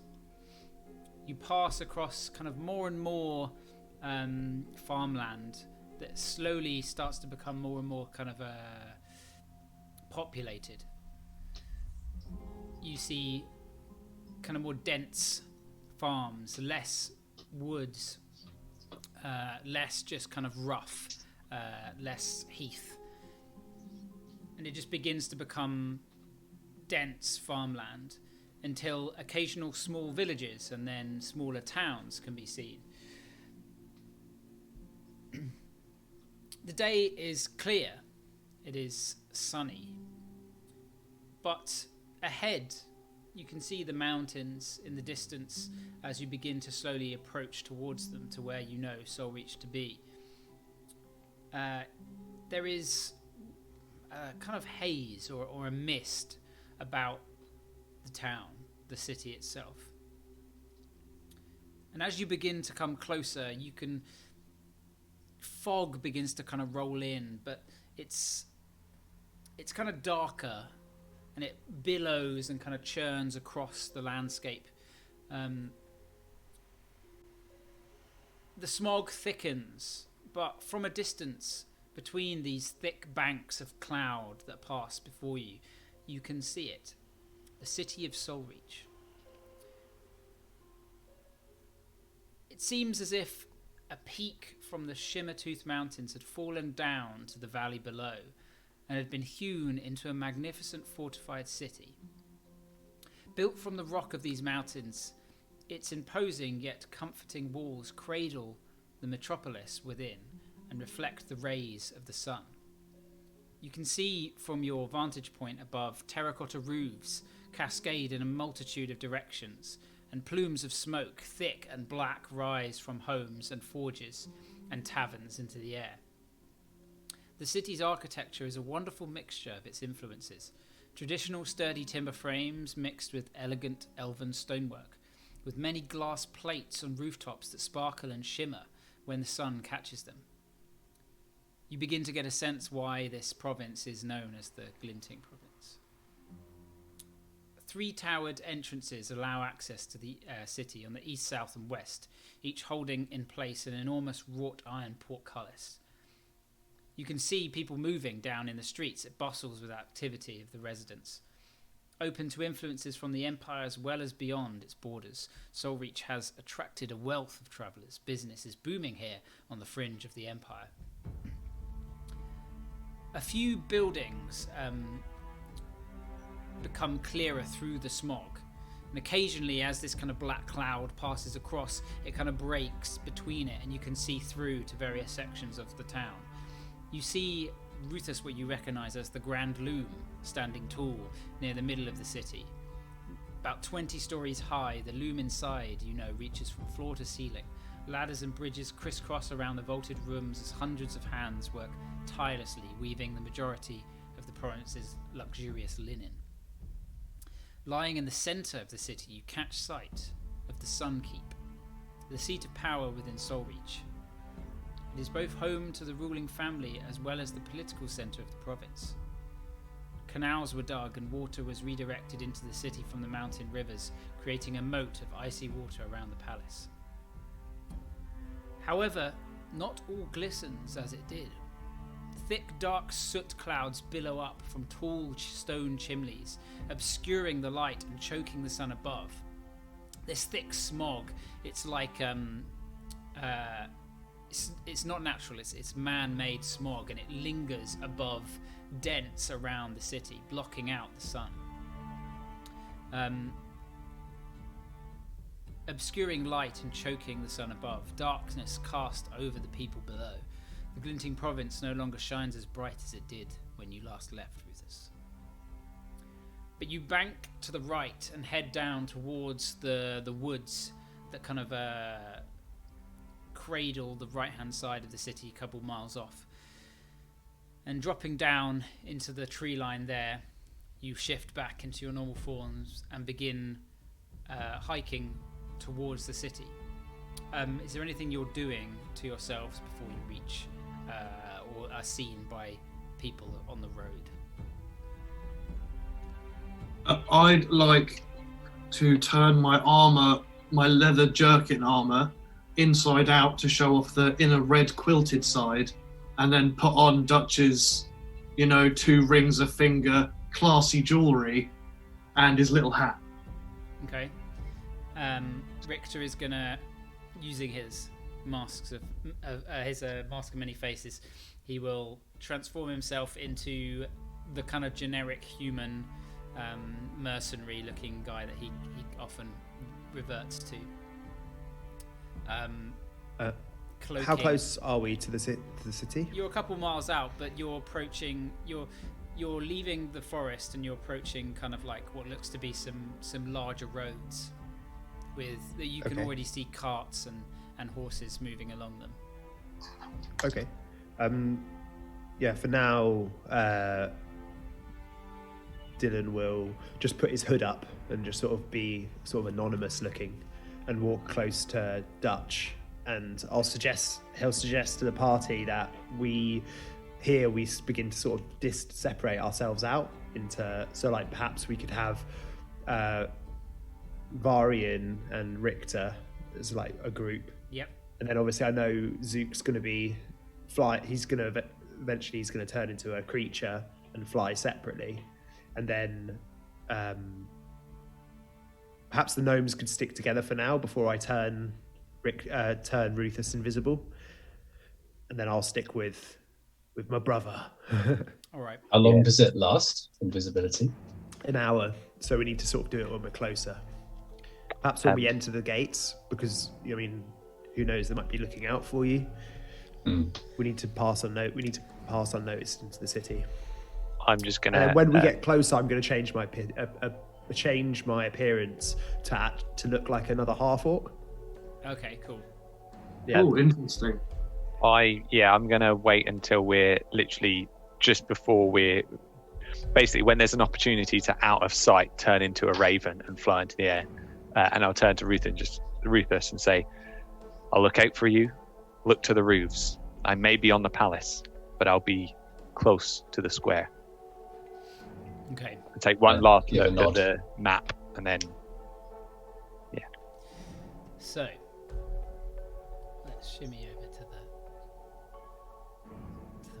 the map. You approach from the east, and you can see Saloon's Gate ahead of you. Beautifully made, elven structured gate with a large crescent moon atop it. Large wrought iron portcullis, and there's plenty of people kind of coming and going.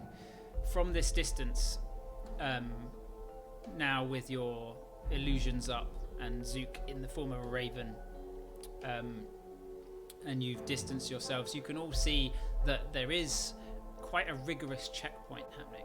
Whether or not that's something that always was in place, or perhaps just a current event. Everyone coming in and out of the city is being thoroughly checked by guard wearing red crimson capes and sort of with black trimmings to them. You can see flags, large banners hanging from the sides of the portcullis. A red, dark crimson kind of banner with a black sun affixed to it, seemingly Christoph's sun crest. So who is the pairs? Who's up front? Who's in the middle? And who's back? So Rufus, you're alone. Yeah. And then I'll say it's the brothers, and then Yeah, because Richter he's and going to go Varley. invisible, isn't he? Yeah. Oh, okay. Yeah. So at this point, you might want to. Yes. Yeah, I'll cast invisibility when there's a point where I can do that, and also change my appearance to be just basically like sort of the half orc version of myself, but with like a shaved head, like lithe kind of, like a lither, younger brother to his larger companion. You kind of step behind a stone wall. There are like buildings out here. There's like some. There seems to be a tavern and kind of smaller village that exists between here and the thing, and you're able to kind of slink behind some stone walls and cast invisibility. The gate is large. There would quite easily. I would like to do one. Can I do one more thing as well? Yeah. I'd like to use. Oh, that actually could be tricky. Oh fuck. I don't know how it'd work. I want to use my scroll of glibness. What's this? What does that do? It's fucking Okay. crazy good. Okay. So I know I'm doing loads of stuff. That's all right. Oh, good, do it. But I think It's I need to great. roll to cast it Up because there. it's above my casting level that I can It cast. is. Yeah, it is above. Although, I might actually give it to Richter to cast, It's also above. Because- but he's a warlock, so he's able to cast it, right? Because it's It's Bard and yes, it is. which. But gives- Richter will have a higher bonus to try and cast it, right? He's got a higher casting probably, so. Yeah. I don't.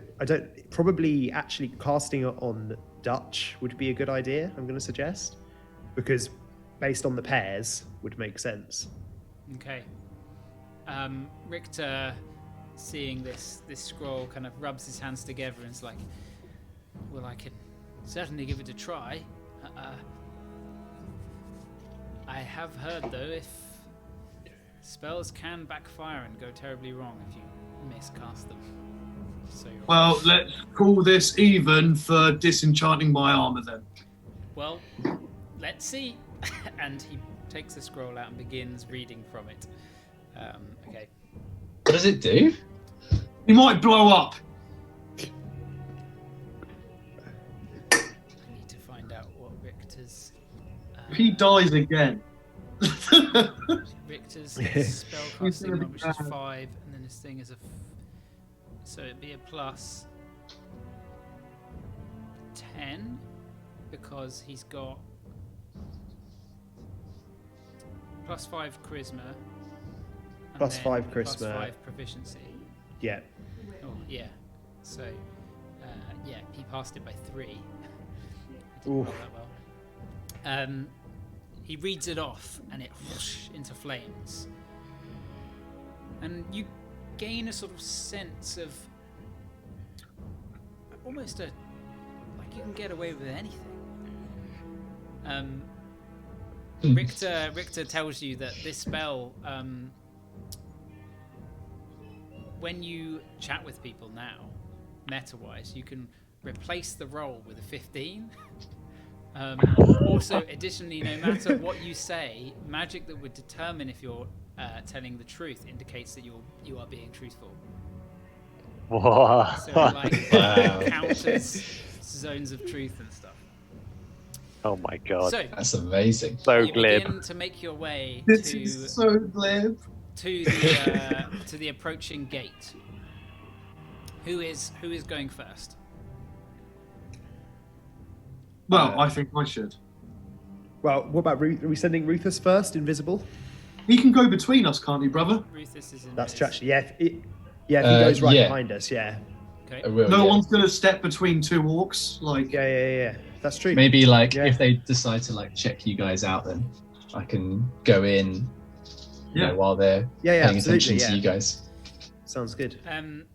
You can see that on one side, people are being checked, even leaving, and you can see there's kind of like a bit of a queue that's happening, and you end up standing in a queue for 5 or so minutes until your turn begins to come up. Dutch. A We're cart in front of you mercenaries. pushes off. And a couple of guards wearing their crimson cloaks with the black sigil on step forwards. Right, hold up. you're right, mate. How you doing? What business have you in Soulreach? We're just two like security guards, bouncers. You know, just boys for hire. Basically, trying to find some work. Make me a deception check, please. And you can take a 15 if you want. I rolled it as a 15, so I'll take it because that is. What is that? Do you say deception? Deception. It's charisma. Yeah, it's charisma, so it's a 16, not a 15. All right. Right. You know anyone in the city? No, we're probably just going to go to a tavern first. Best place to meet people, innit? What tavern's that then? I don't know, first one we see, most likely. Never been to Soulreach before then? No. I've heard of the Everblaze Tavern does quite an impressive ale. He has, apparently. All right, move along, and they step aside. Nice one, bro. Okay. You pass through. Ruthus, it's easy. There's plenty of room for you to just kind of slip past, and as far as you can tell, no one can see you. Nice.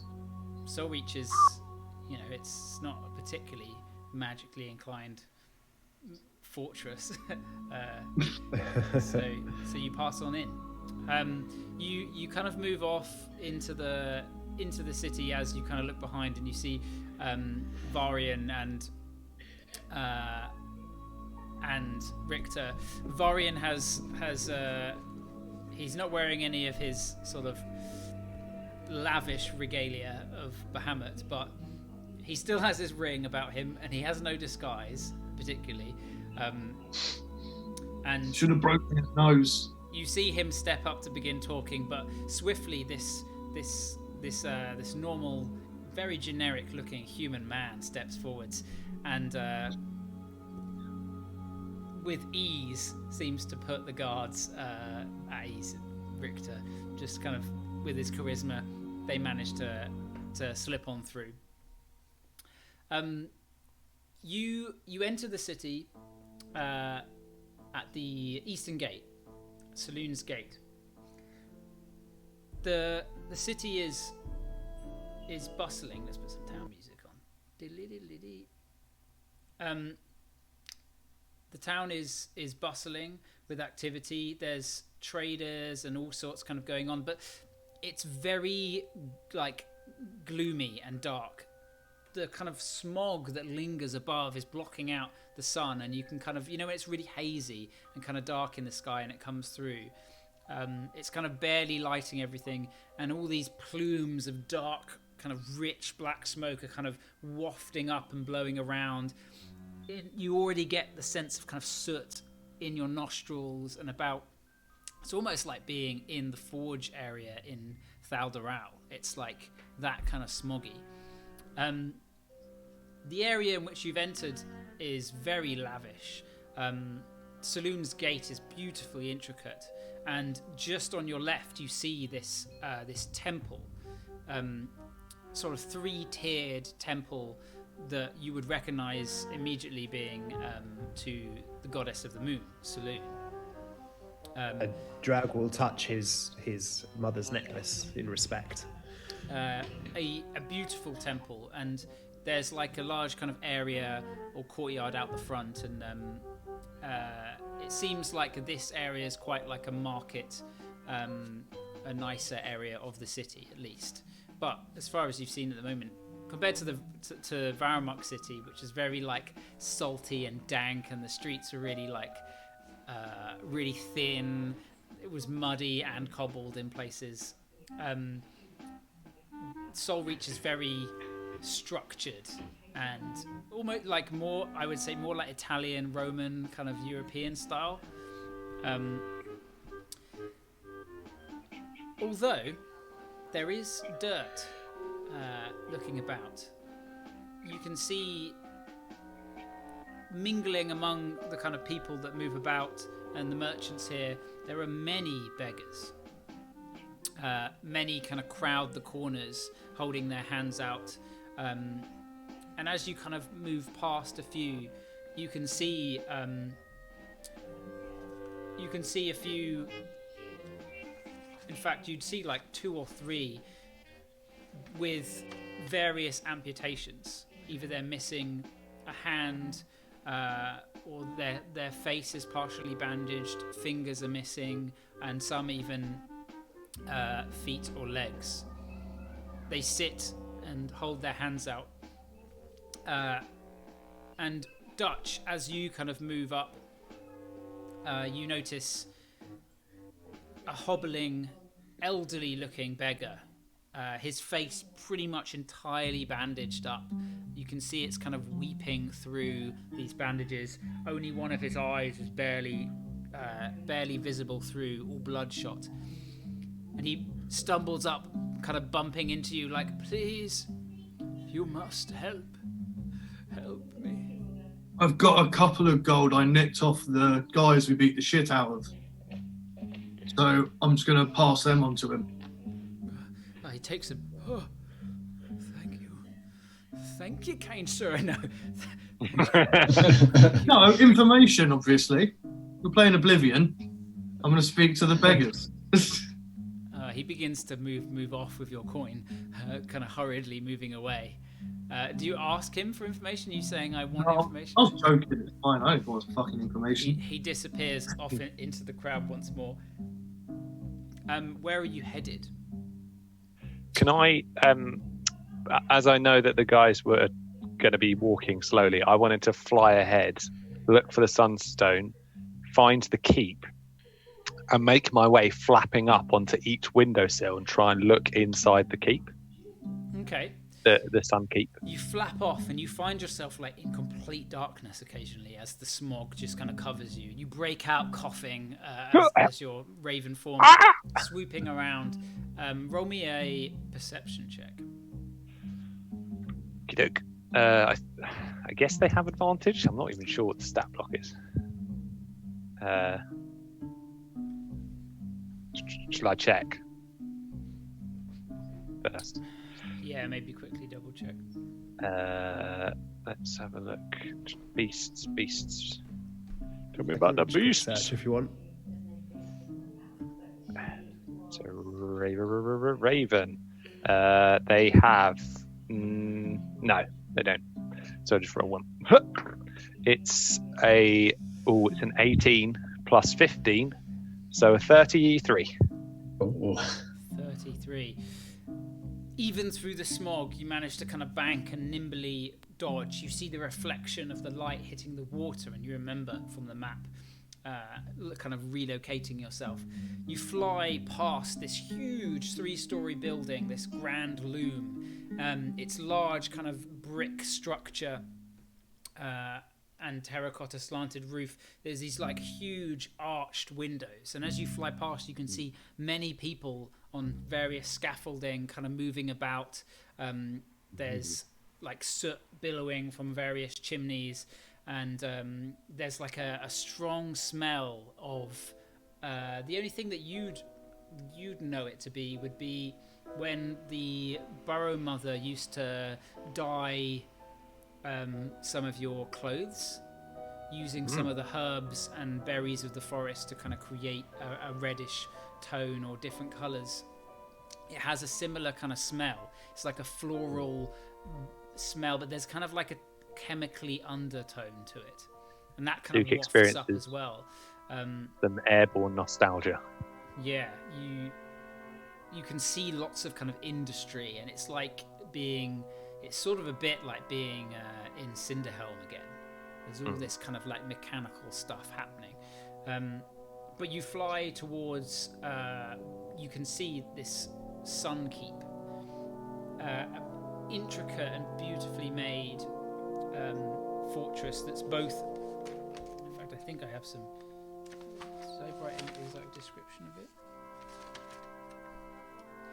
A gloriously bright and sturdy keep, lavish windows and pillars. It looks like equally as beautiful as it is sturdy and defensible. Both kind of elvish and human designs combined. And as you kind of fly around, you see in front, over one of the largest bridges that meets the front, a walled courtyard, where you spot, with that insane roll, a stone. Aha! A yellow, kind of orangey light just softly emanating from it. Not a dazzling beacon as Ruthus had described, more a large glowing rock. And you see it in the center of this courtyard. Maybe I'll bank down slightly closer to the courtyard, maybe land on a nearby house and just have a good look, see if there's anyone like in the shadows watching it. Is the guards seem to be guarding it? Is there a lot of attention on this stone? Maybe another perception check. Oh, it's a 2, so a 17. Glancing about, there's a few people kind of milling in the courtyard. A few what look to be kind of noblemen and women. You can hear noise like laughter coming from within the palace. And as you kind of look around, you can see more and more like horse and carriage are pulling up with nobles that are getting out, crossing through the courtyard, marveling at it, and entering the building. At the far end, the entrance where the kind of gatehouse is leading into the palace itself, also pretty well fortified. You can see guards that are standing there. They're not necessarily watching the sunstone, but they are looking in that direction. They're looking out, and they're greeting the various noblemen and ladies as they enter. Flicking back to everyone else as you make your way through the streets. Where are you headed, Ruthus? I guess, thinking of the layout, I think Ruthus would probably go like maybe up through the storehouses, through like towards the wharf, and then through the park, the sort of gardens that are there, and over that bridge on the right. Okay. You begin making your way in that direction. Was that the plan for everyone, or was... Yeah, I'm going. I'll We're keep, going I'll with keep. him. Obviously, Rufus can go anywhere that is 50 foot in a radius Oh, around he can't leave the radius. myself. So I should ask then, where's Dutch and Brother Draug? No, that's I because can of my imagine- blind. That's because of my blind sense, right? So Oh, but I Rufus see. can lead the way, and we can follow, but I know where he yeah, is of because of course. blind sense. That's cool. Nice. Okay, so you take a right and you begin heading towards the storehouses. I wanted to ask though, Yes. like, what's it like? Like, is it like different to how Rufus remembered? It is. The smog that coats the town was never like this.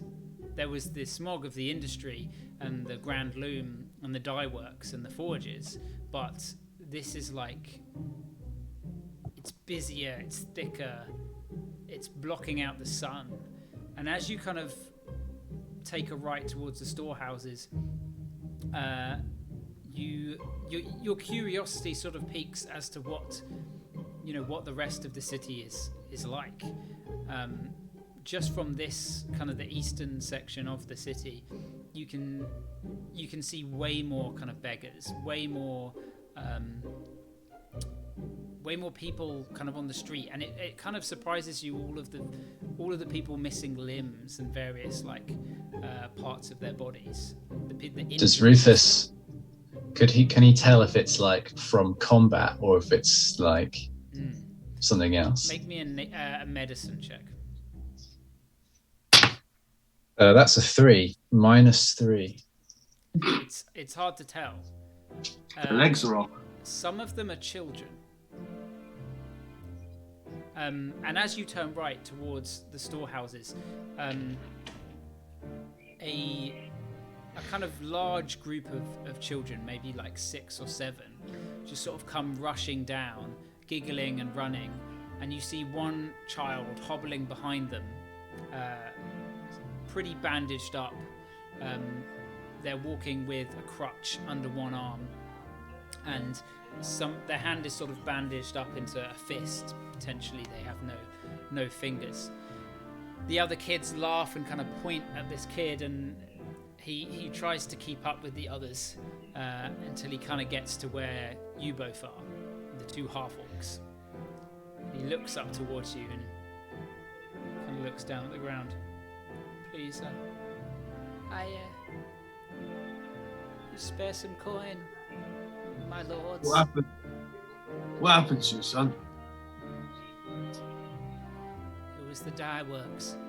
I lost my fingers in the dye works. Please, I have no family, just some coin. Brother? Sure, I'll give him a couple gold. His eyes sort of widen as he greedily snatches the gold up. Whilst all this is going on, I'm keeping beads on anyone like potentially Children. trying to approach us, anyone trying to, this is where although Draug might not necessarily know it, he subconsciously he's very familiar with places like this and knows the tricks of. Are such. any of the other children starting to get a bit close to our fucking money bags, basically? They're not, but they're standing at a distance looking over and watching eagerly. Like there's some kind of joke being played on this kid or something. You're not sure. Is because being in the city and in the slums before, would I know that people here maim themselves to beg better? I mean, you have no idea whether that happens here. You haven't been to so rich before, but it's not unheard of. Yeah. But the amount of people that are maimed is it's unlikely they all did it to themselves. Don't know, man. There's some countries in the real world where it's pretty fucked. What are the works then? The Grand Loom, the dye works, the industry. I have to go unless you spare some more coin. No, I'll see you later.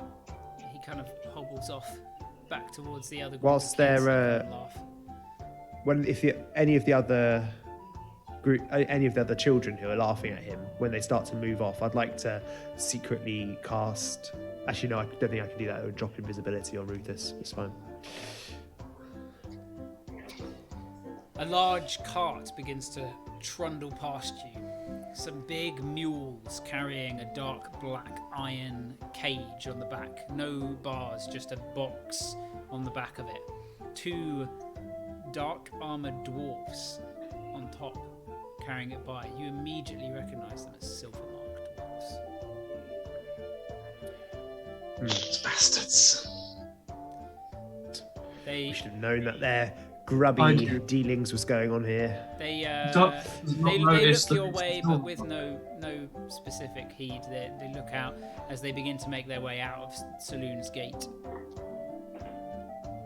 Walking through this area, like the storehouses, is there any indication as to like why there's so much more smog in terms of like what's being stored and like exported or imported? As you begin to enter the storehouses, they are now slums.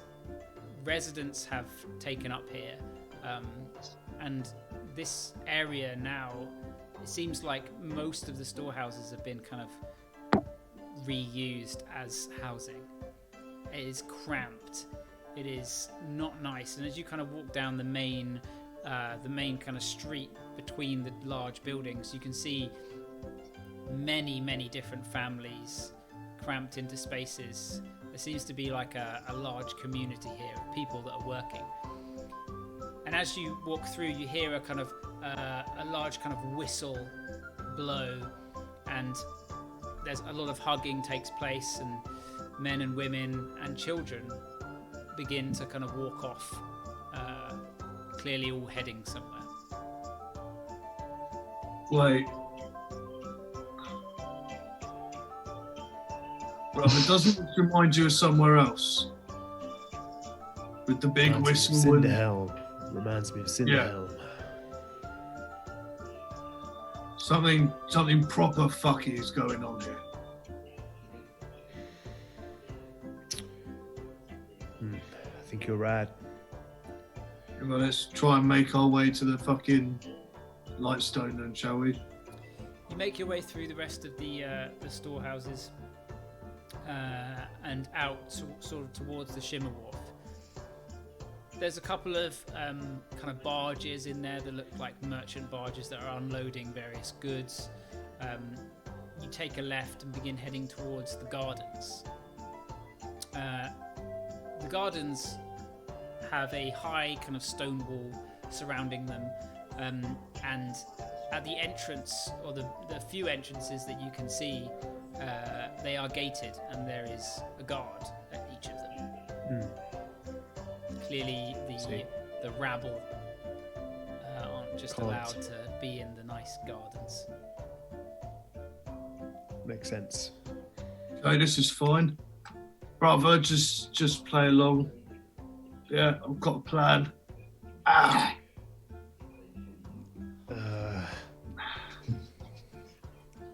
We'll try not to draw any unnecessary attention to ourselves. Yeah, just follow along, and I'm gonna just walk along with the jewelry out and just let all the jewelry be seen. So look, I've got 3 fucking rings on each little finger, you daft cunt. And we're gonna go straight towards the door. You head towards one of the kind of stone archways leading in. Excuse me. Can't come in here. Oh, yeah, I just need to get to the other side because I've heard the geraniums are in at the moment and they're looking lovely. So if you can just open up the door, we belong in there, mate. It's fine. Roll me a deception check with disadvantage, please. Oh. So the first one's a 15. The second one is an 18. So it's 15 plus just the 116. I said move along, half-orc. Whoa, why you got to bring that into this? That's not very nice, is it? You fucking pink-skinned little midget cunt. Who the fuck are you? He places a hand on the blade, looking over, and you see a couple of the others on the other doors begin to head over in your direction. Oh, brother, Off let's the, be off of on the our other way. doors, isn't it? They've come off of the other doors. Yep. Absolutely perfect. I continue making a massive scene. So who the fuck are you as well? I've just come here and I get treated like this. You're all a bunch of fucking wankers, fucking jobs worth. Just let me through and I'll even give you a gold, you peasant cunt. Right. You need to settle down. Otherwise, we'll use force. Okay. While Yeah, they're I see like what's going on. off of the other doors, Rufus is going to just try the handle. It's like you know, like a Yes. fence gate, like a metal fence gate. So you can see through into the gardens, Okay. and they don't appear to be locked. It's like, you know, it's like a garden gate. But Oh, like okay, a okay. big one. You know, like those London closed off. Yeah. Yeah, it's like that. Okay. Can I slip through? Slip on in. Make me a stealth check. Oh, it's a advantage, 17 plus 3. Yeah, you have advantage because you're invisible. Oh, that's an 18 plus 3. You slip through without causing too much noise on the gate, nor moving it too much that it might have been seen. A moving gate on its own is not something that happens around here often. And you slip inside the gardens. What did you get? You got 21. 21. Dylan, what's your passive perception? It's 21. So you see this or feel, you know, you Okay. sense this happen. Right. So No, I'm sorry. Dutch. Move away. Sorry. Come on, Yeah. come on, brother. Let's be on our way. And I'll give him a wink. Yeah. Right, terribly sorry. Didn't mean I spoke out of turn. That's all I was. New to the area, you know, bit excited. Biggest place I've been in a while. Lovely town. You've got lovely city. Reach, hold. Beautiful, beautiful stuff. Dylan, you see out of the corner of your eye, around one of the corners, you see some some blue light begin to shine, and then the human generic man form of Richter grabbing Varian and being like, "No, Varian, no," and pulling him back. And you hear distantly Varian being like, "We can take him." And then I'll just sort of breathe a sigh of like, oh god, thank you, Richter. And then I'll begin to take out the map as we walk away, just to sort of like look at it and see if there's an alternative entrance. Well, there is the alternative entrance. It's called the fucking sewer. So there's Well, we could two just other- cross this large bridge There's here. two other bridges that lead in. Oh, another bridge. Place. Oh, Um, let's try the bridge. You begin heading round towards the middle bridge, the larger one. Yeah, Okay. Ruthus, you're on your own, Ruthus. you're on your own. Nice. I'd like to walk into the gardens and look around and see if I can spot any like small wildlife, like any birds or like squirrels or something. Make me a perception check. Oh no. The pain, Um, the horror, I don't have advantage of this, right? the fault, the children, limbless children. Christoph's a demon. Um, He's a demon. It's a 9 minus 3. You can hear birds tweeting somewhere, but with all the smog, it's not. Although well tended, this garden is very well tended. Nice little meandering paths through it. It's not particularly. It's not particularly like visible still with all the smog. Yeah. Okay. Cool. Yeah, I'll just make my way through, I guess. Unless, like, I mean, what can I see? Is there anything of interest? Walking through the garden, you see some ladies. You imagine are ladies of the court, walking through the gardens, arm in arm, kind of chatting, and you overhear some conversation. Oh, The banquet's going swimmingly. We should get back soon. I just needed to stretch my legs a little bit. Thank you for accompanying me, Esmeralda. Oh no, that's quite all right. I'm very full from all that roasted partridge with gooseberry stuffing. And they kind of continue through. Okay. Maybe I'll like just follow them a little bit and listen. Maybe I can learn like what this banquet's about, or like who's there. Okay. They sit at a bench for some time and begin kind of conversing. Meanwhile, Zook, what are you doing? I was going to go to the keep windows, and I wanted to have a look in as many as I could to see if there was any rooms of interest and any occupants of the rooms that might. Flying towards the keep and kind of perching up, you can see that the walls that line the roofs are guarded. There are a sufficient number of guards. It is a keep, you know. There's guard changes. There's at least like 36 guards seemingly on duty all around. You can see guards lining the outer walls, as well as guards kind of patrolling the courtyards themselves. But you fly up to one of the windows, peering through. Inside looks like a lavishly decorated study of some kind, but no one in it. Okay. You can faintly hear the echoing noise of like much laughter and clinking of goblets coming from kind of probably the central area. Yeah, I'm going to carry on looking through the windows, but I also want to check if there's a place on the rooftop that I'll be hidden from all the guards and yet can see the sunstone. There wouldn't be. The walled square is like a high wall, parapet. It's guards are walking on that stone wall, and then the main keep kind of shoots up from that higher, and on top of that there are more guards that kind of are walking those. The only perches would be visible. Okay, so unless you were to fly quite far, because in order to look down into the courtyard, it's a steep wall on all sides that looks down into it. Are the trees either side not as tall? Oh yeah, there are 6 trees, 3 on each side in the courtyard. They're not huge trees. They're like small, auburn-leaved kind of. It's late autumn. They're still clinging to their kind of orangey leaves. They look to be like an ash, smaller ash trees. Okay.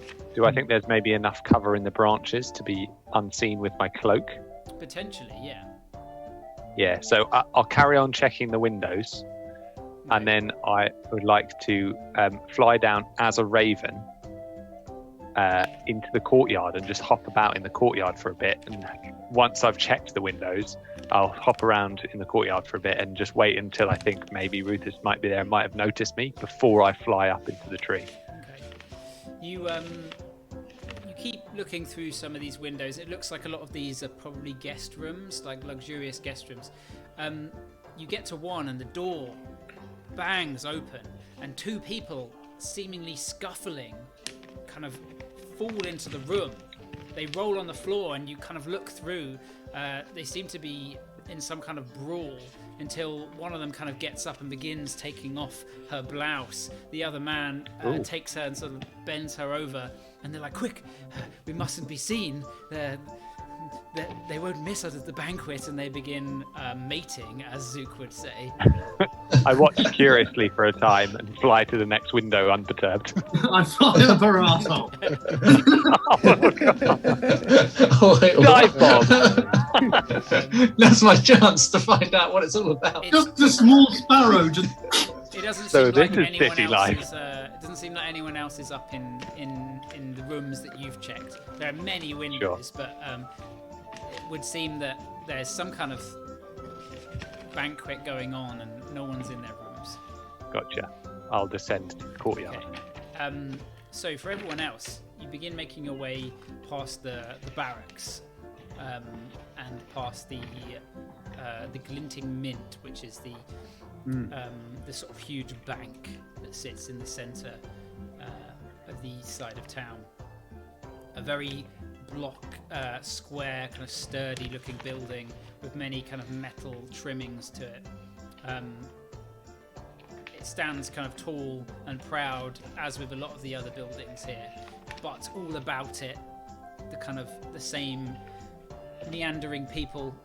And you can see now the large crowd that you left in the storehouse are still kind of working their way through towards the Grand Loom, which you can see towering above the rooftops ahead.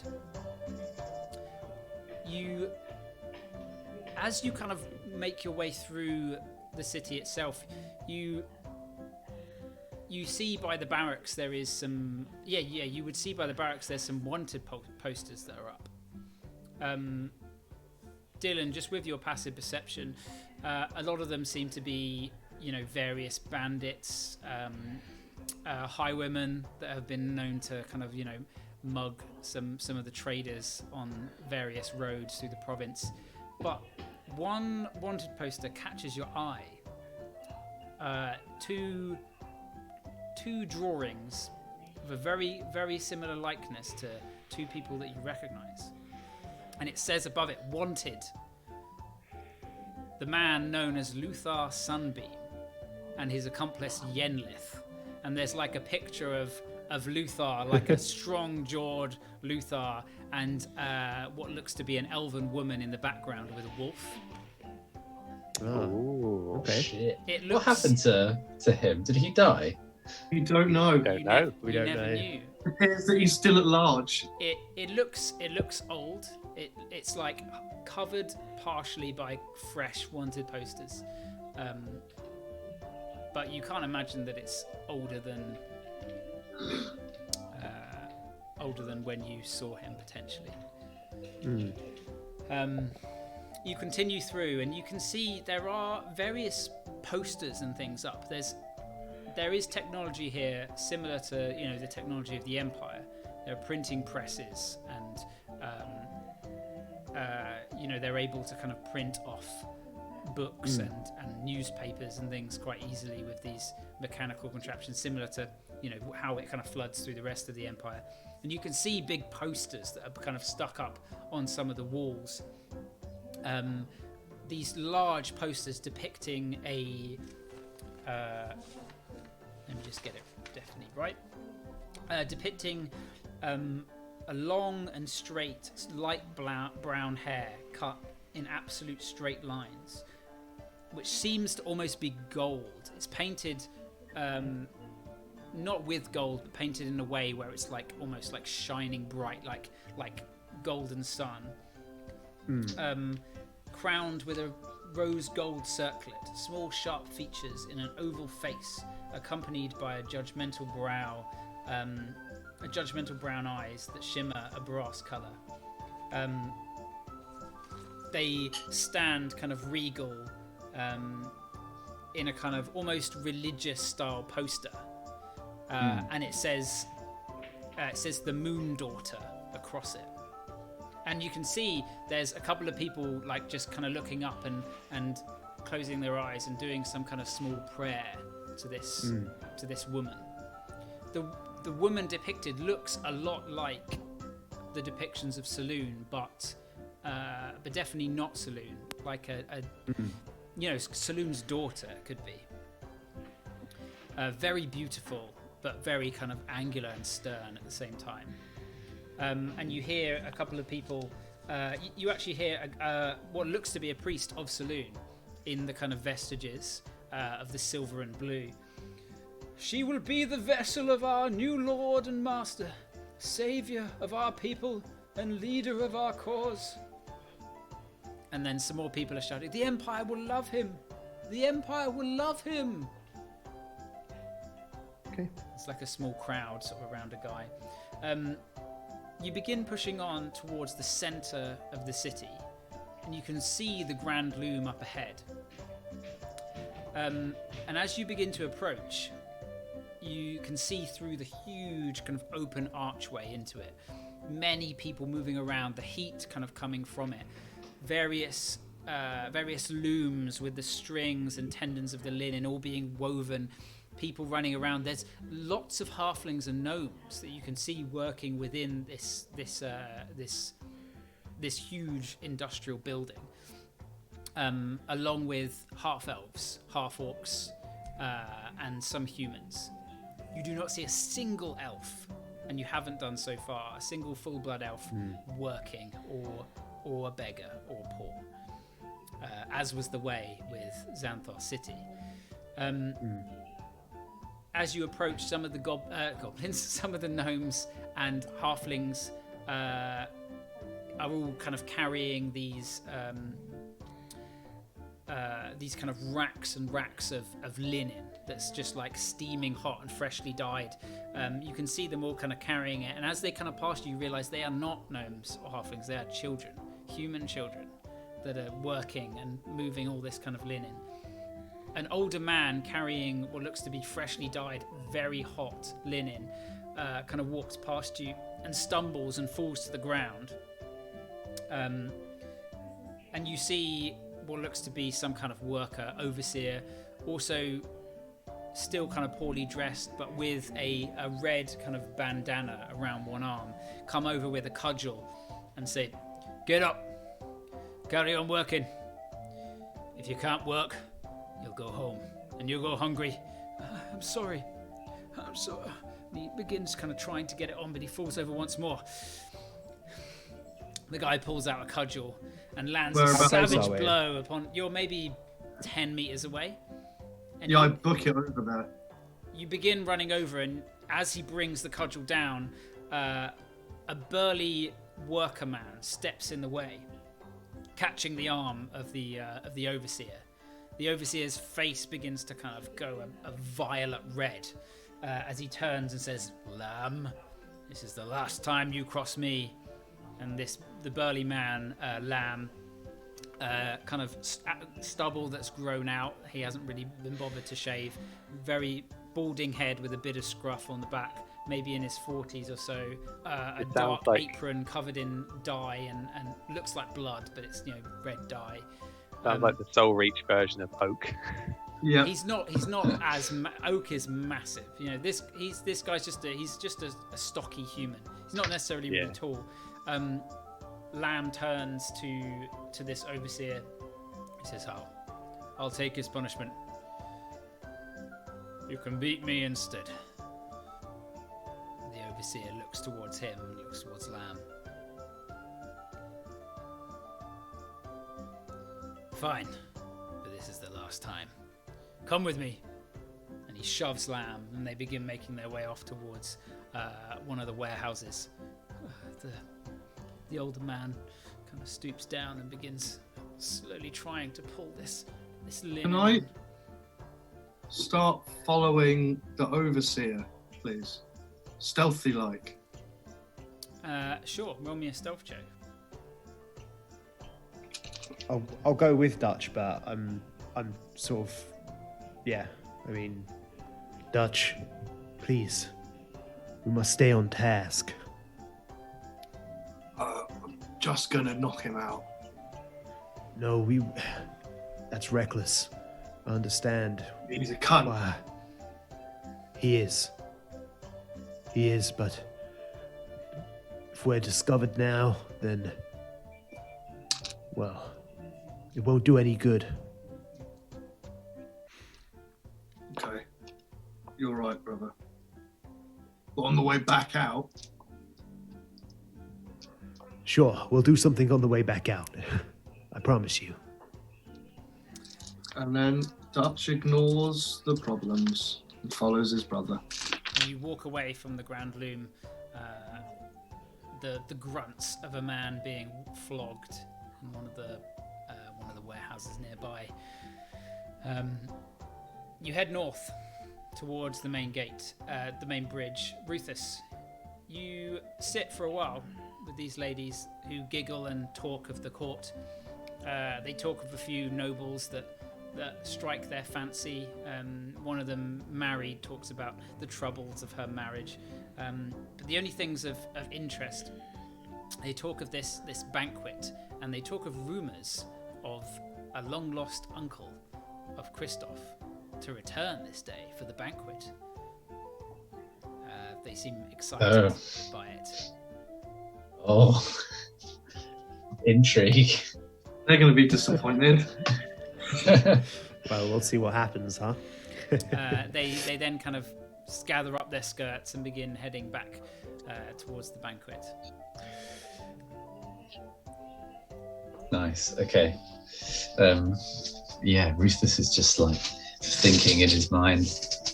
He's thrown a banquet, expecting me to turn up. What kind of power play is this? I'll make my way through the garden. See what the bridge has in store. Keeping up with the two ladies, you see that the bridge is also guarded, and there's two guards standing guard. They look. You can't imagine that the guards, and I mean, you lived in the Sunkeep for most of your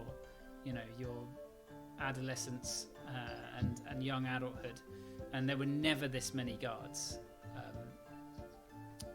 You can only guess that this is specifically because it is this day, the day in which he expects you to arrive. The guards nod at the two women, and they kind of giggle a bit and head in across the bridge towards the Sunkeep.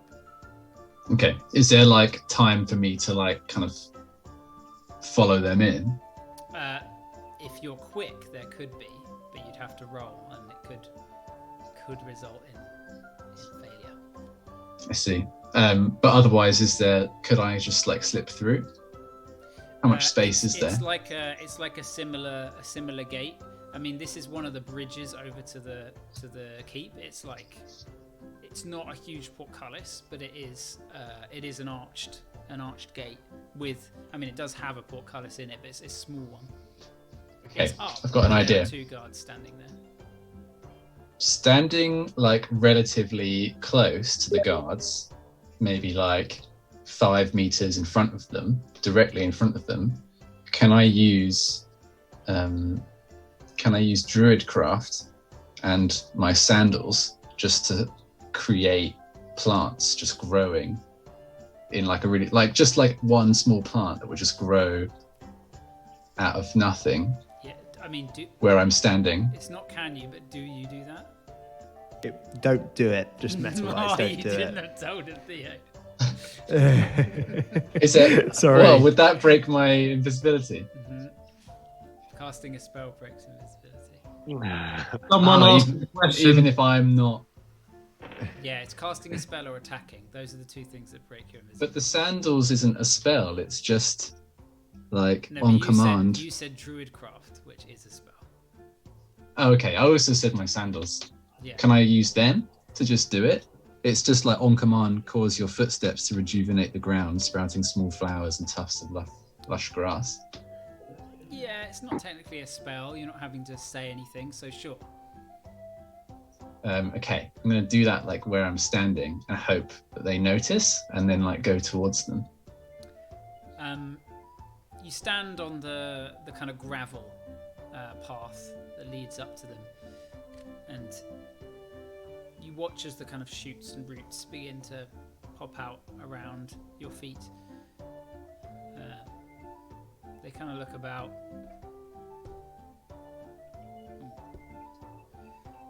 Roll me a stealth check. A 7. With advantage. Did you roll with advantage? Yeah, Oh no, I didn't. with advantage. Oh, a 15. One of them begins to squint their eyes towards where these shoots are growing. He puts a hand on his on the hilt of his blade, and the other one's like, "Hey, what is it? You see that there?" And he begins walking over to you, but looking at the ground. Okay, so I'm gonna like skirt around him as he walks towards it. Is the other guy Did he go as well? The other guy stays where he is, but there's now room to sneak through. As you step away, the gravel crunches beneath your feet. Silently, softly, you are stealthing backwards. But as he's looking sort of down at these sprouting things in the floor, he follows your footsteps as you walk off.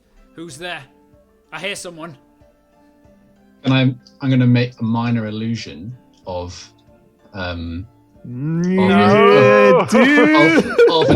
a child, a human child, like in the bushes. Rufus, Josh, that way. think about it. Oh wait, shit! No, wait. Josh. No. Josh, I'm not going to do that. Goldfish.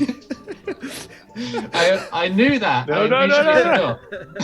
You so Is it bald fish? nearly fucked it there. No, I said goldfish. Oh, I hear someone. What are you doing? What are you doing in these few seconds? okay. Yeah. I'm gonna book it. Can I? Is there like? How can I like make? I can't pick up a rock without them seeing like a rock just float into the air. No, I'm just gonna book it and like try and go past. Okay, make me an acrobatics check. Acrobatics, not athletics. No, acrobatics. You're trying not to touch them as you run through. It's 16. 16. Let me just double check. Depending on their. I modifier. have a little retcon thing that I want to do. Instead of just hopping around the courtyard, I think Zook would have realised Rufus was invisible and he wouldn't know when Rufus would turn up and think, actually, no, I'm just going to start casting the Mirage because it takes 10 minutes. So he just want to get it done for when Rufus turns up. Can you cast it as a While you're raven? No, so what I'm going to do is fly up into the tree, turn back into Zook with the cloak around me, and begin we'll see if that even happens in a sec. Yeah. You literally narrowly miss his arms as they kind of swoop out at the air, like right next to you. The crunch of the gravel beneath your feet. The other guy rolled terribly on his perception. He said like, "What is it? What do you see?" And he just yells, "Stop! There's someone there!" And the guy kind of blocks the door. I need you to roll another acrobatics check. Roll under the legs. He's got disadvantage because he hasn't heard. It's an 11. I got a natural 2. Oh. You dart, kind of jumping, clutching the wall and jumping off as he just kind of stands there with his arms out. You land on the other side. Make me a stealth check. With advantage. Mm-hmm. 8 plus 3, 11. 11. Are you staying still or are you running across the bridge? As soon as I'm past the guy, I'm going to move, but like with really light footsteps, not like slapping my feet across the ground. You begin kind of like hurriedly moving across the bridge, and you watch as the kind of keen-eyed one steps up, looking across the bridge, squinting his eyes, and he shouts, "Close the gate! Close the gate!" As the gate on this side of the bridge goes down. You watch as ahead, the portcullis is slowly being lowered. Oh, fuck. I need you to make an athletics check, Yeah. as this is like your speed to try and get there before it closes. 21. Unless you want to stay still. Okay, 21.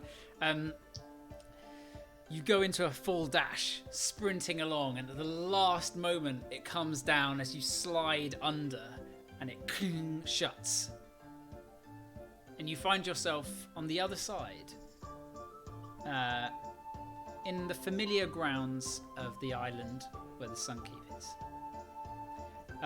you hear the guard shouting on the bridge behind you, and you kind of just begin moving off into the shadows, seemingly unnoticed. You can see the keen-eyed guard kind of with his sword out, just waving it around on the bridge, seeing if he like convinced there's something there, while other guards look at him like he's mad. Nice. Okay. So, Zook, you fly down. Yeah. I'm going to flap up into the tree. And as I flap up, my feathers, the feathers just kind of like turn orange and flow into my cape as I perch upon the branch, pulling my hood up and looking around, hoping that no one saw me. I'm going to try and like hide. Casting pass without trace as well. You either can make a stealth check immediately, or take the time to cast pass without a trace and then hide. Oh yeah, because it's 2 actions, isn't it? I'll make a stealth check immediately. So get advantage because I'm in the tree. You have your cloak. Yes. Thank you. Natural 20 and a natural 19.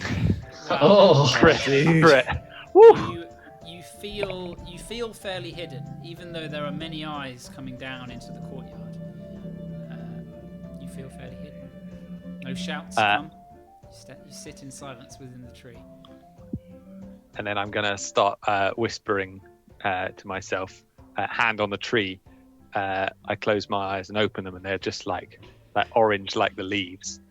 And I'm just going to start chanting in a very low voice, feeling the roots go through the earth and pumping a kind of ripple into the landscape to change it after 10 minutes into exactly what it looks like. That will be the illusion. Sunstone in the middle. Okay.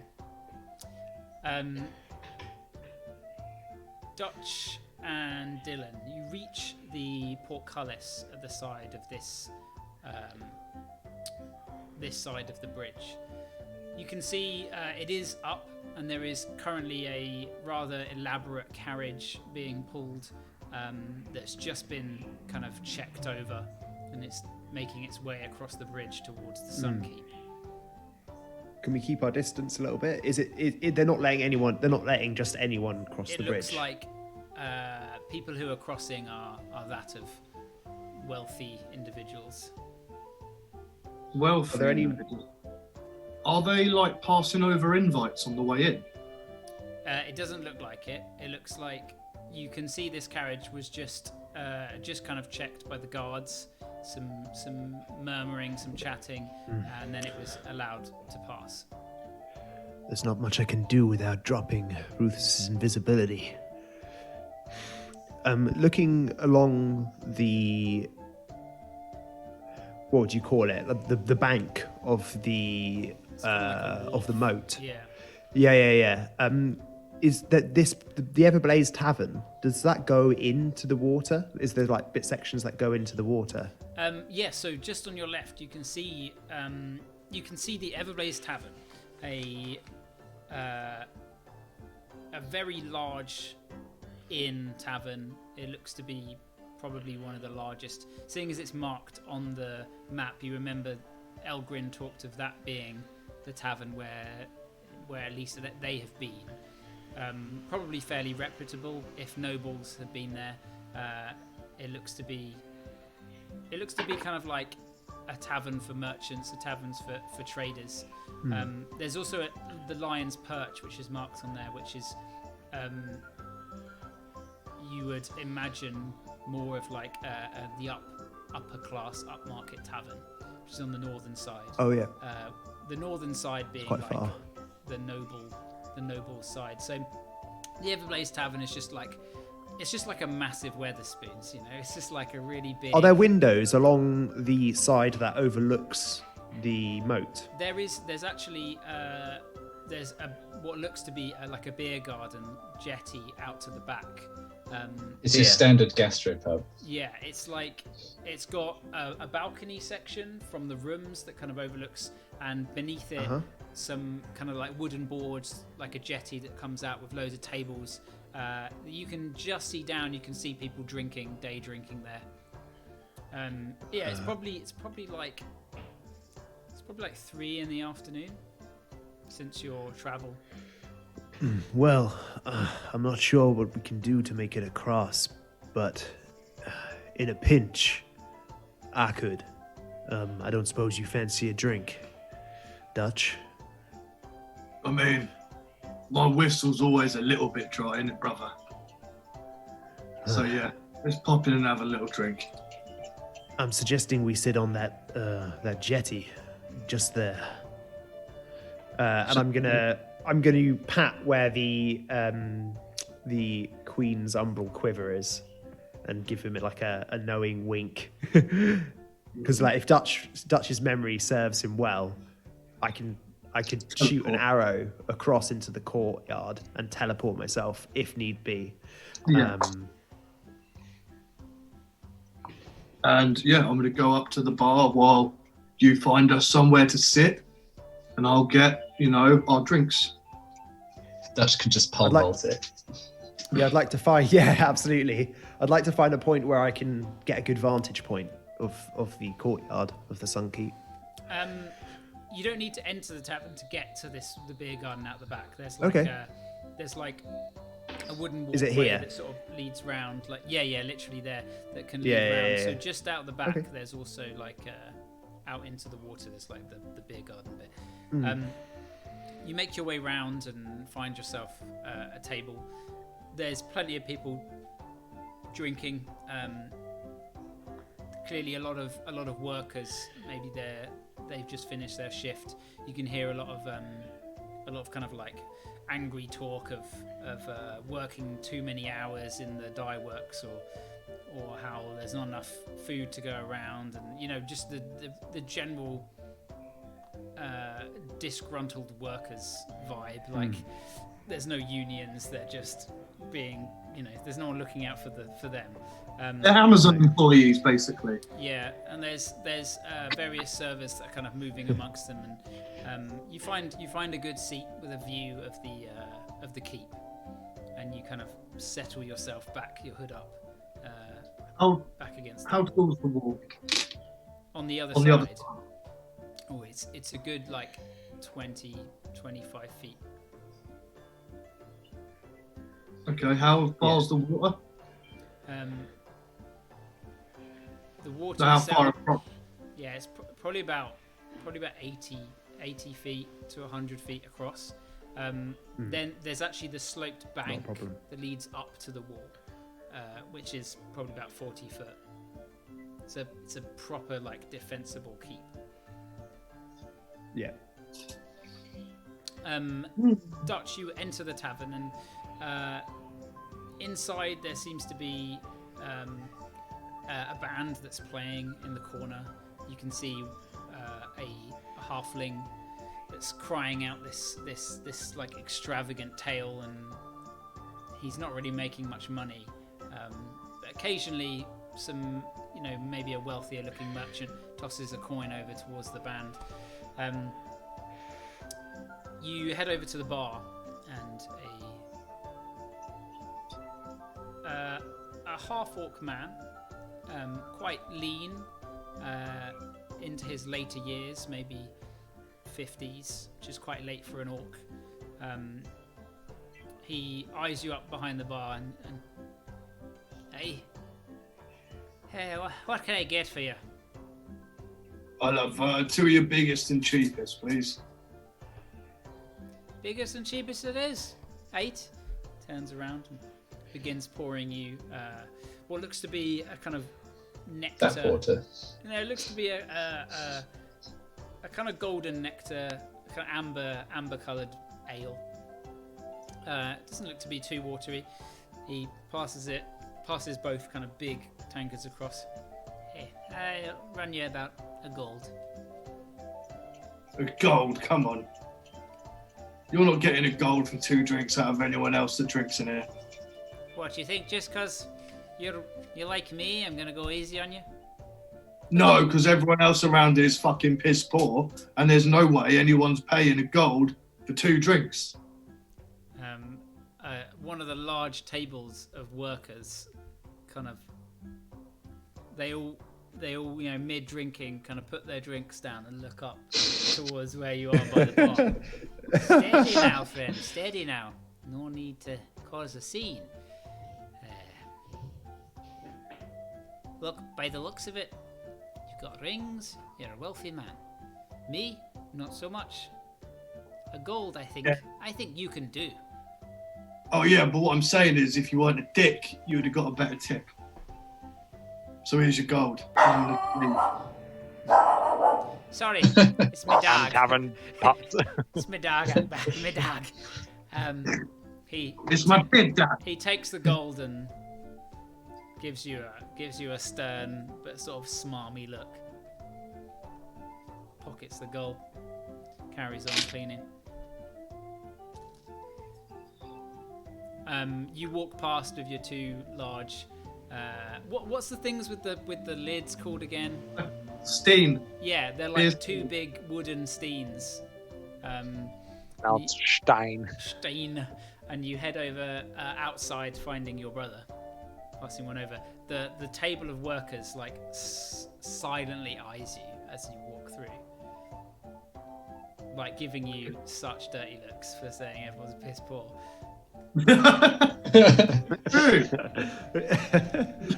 Can't hate a man for telling the truth. No, They don't want literally. it rubbed into their faces. Someone with rings about them and a fancy hat. Yeah, but he's obviously come from the same background, so They don't know that. They don't know. The worst. that. That's the worst kind of come betrayal. on. This guy's got one eye and is covered in tattoos. He's obviously seen the world, and they haven't. He's got all his body parts. So Apart from the eye. what are you Apart to do? from the You're just going to sit there and sort of wait? I'm gonna think of a plan, because if there's carriages coming over, we could get underneath one. It would be so tricky. I would like to send a message to Richter and Varian, like secretly. You don't know where they are. No, but I'm hoping they'll be fairly nearby, and it's a 100-foot range, 100 foot. But you've got to point in where I am. their direction. Does it Didn't we specify say- that? The And river's and it 100 can't foot pass wide. through like 3 foot of stone. There's a bunch of limitations to it. Message. Theo, Let's the have a water look. is 80 foot across, Yeah. so unless they're within 20 foot, they're not getting it. Yeah, no worries. Yeah, that's fine. I'm not going to be able to message them. I'm just hoping that maybe they have a way of getting across, which they could do. I think Richter has the invisibility spell that he can cast upon them both. I'm not sure if he still does have it. We'll have to see. Yeah. So, meanwhile, It's up to them. Rufus, what are you doing? Yes. Okay. So, am I like safe? Is anyone like coming after me? No, but there is behind you on the bridge. There's a fair amount of kind of disturbance, and some other guards are like, what looks to be another officer is like shouting, what's going on? And some of the the keen-eyed guard is trying to explain himself. Yeah. Okay. Cool. But other than that, you're within the keep's grounds. Thinking about what those women said about the banquet, do I know where the banquet room is, or like where it would be held? It would be held in the hall, which is in like the main part of the keep. Okay. Does it have a window, or is it like fully in the middle? It's not fully in the middle. It's towards the back. So right at the back there would be they're big stained glass windows with various suns and things. They'd be hard to see through. Yeah. Okay. Basically, I'm gonna like get away from whatever's happening on the bridge with that dude swinging his sword around. Yeah. I might do a loop of just walk around the keep and see if I can get to those windows of the hall and just like listen and see if I hear anything, any like chat. Okay. And then just like make my way back around, just like sussing out the scene. It's quite big. Like that's going to take you quite a while, just so you know. Won't take you the full hour, but you'll be probably take you like 20 minutes to walk all the way around and all the way back. Okay. How long have I got left, do you think? I would say it's probably been about 25 minutes. You've got about 35 minutes left. Oh no, but also kind of coming. You let's say you've used half. You're about half an hour in because you've sat and listened to all right. these ladies. I won't do that. Yeah, I'll just make my way towards the square where the stone is then. Okay, so you kind of you make your way round. You're kind of gonna have to make your way round, either coming in. There's an entrance here. It's like a big walled, castle part. The courtyard. Yeah. Okay. Yeah, just keep an eye out for Zook, I guess, like in crow form or not. Keeping your eye out, you make your way across the grounds.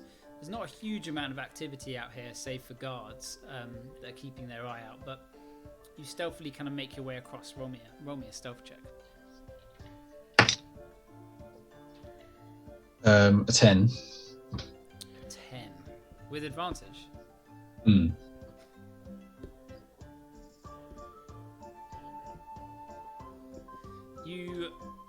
You pass by a few guards, a little regiment of 4 that are doing a patrol. And you try and keep silent, but as you're walking along, you stumble slightly and kind of scuff and fall on the ground, making a kind of noise. And one of them turns, looking towards where your sound was, and you lie on the ground quietly. They all stop and look at him.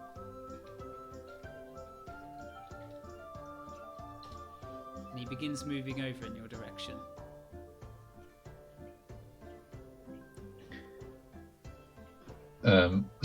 Okay. What do you do? Try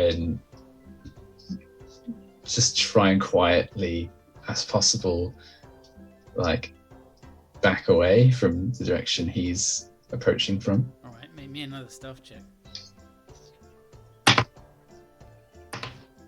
A 16. He moves forwards, going shh, shh, like this, back at his comrades who are all there, kind of looking confused.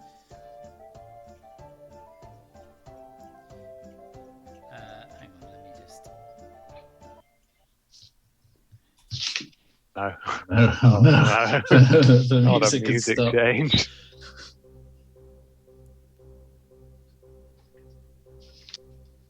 Yeah, By I've got order of nothing. Christoph Sundcrest. Show yourself. He has a hand on a blade.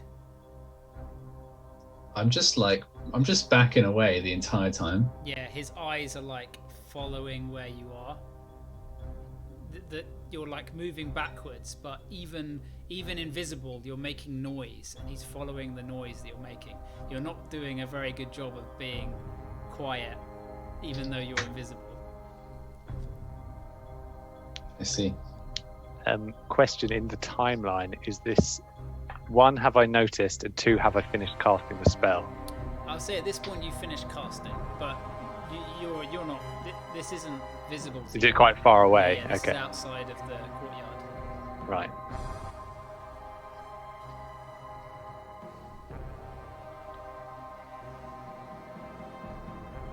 What do you do? I'm backing away. All right, roll me one more stealth check.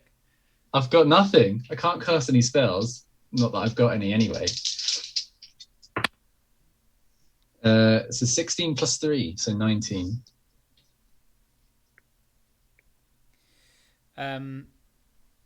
He lunges forward, striking out with his blade about No. 2 feet from where you were.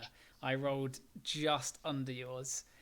He strikes out with his sword, kind of whoosh, past as you kind of step back, slowly stepping off. He spins with the blade, whipping out. The 3 guards that are with him are like, What are you doing? And they begin sort of laughing. He's like, shh, there's someone here. And they all kind of suddenly, seeing how serious he is, go to their blades. and all begin fanning out from where they are. You begin backing up, but they're like slowly moving away. I need you to make another stealth check as your escape. God, that was like two. I was 2 off, and I would have An actual 20. Oh, we needed it then. Oh, so many close calls. My sphincters. I've got nothing. What? I don't have any tricks as a fighter. You've got You're doing natural it, son. 20s. So, I was just imagining him hitting you and it just going like poof, and you appearing. You stealthily make your way towards the courtyard.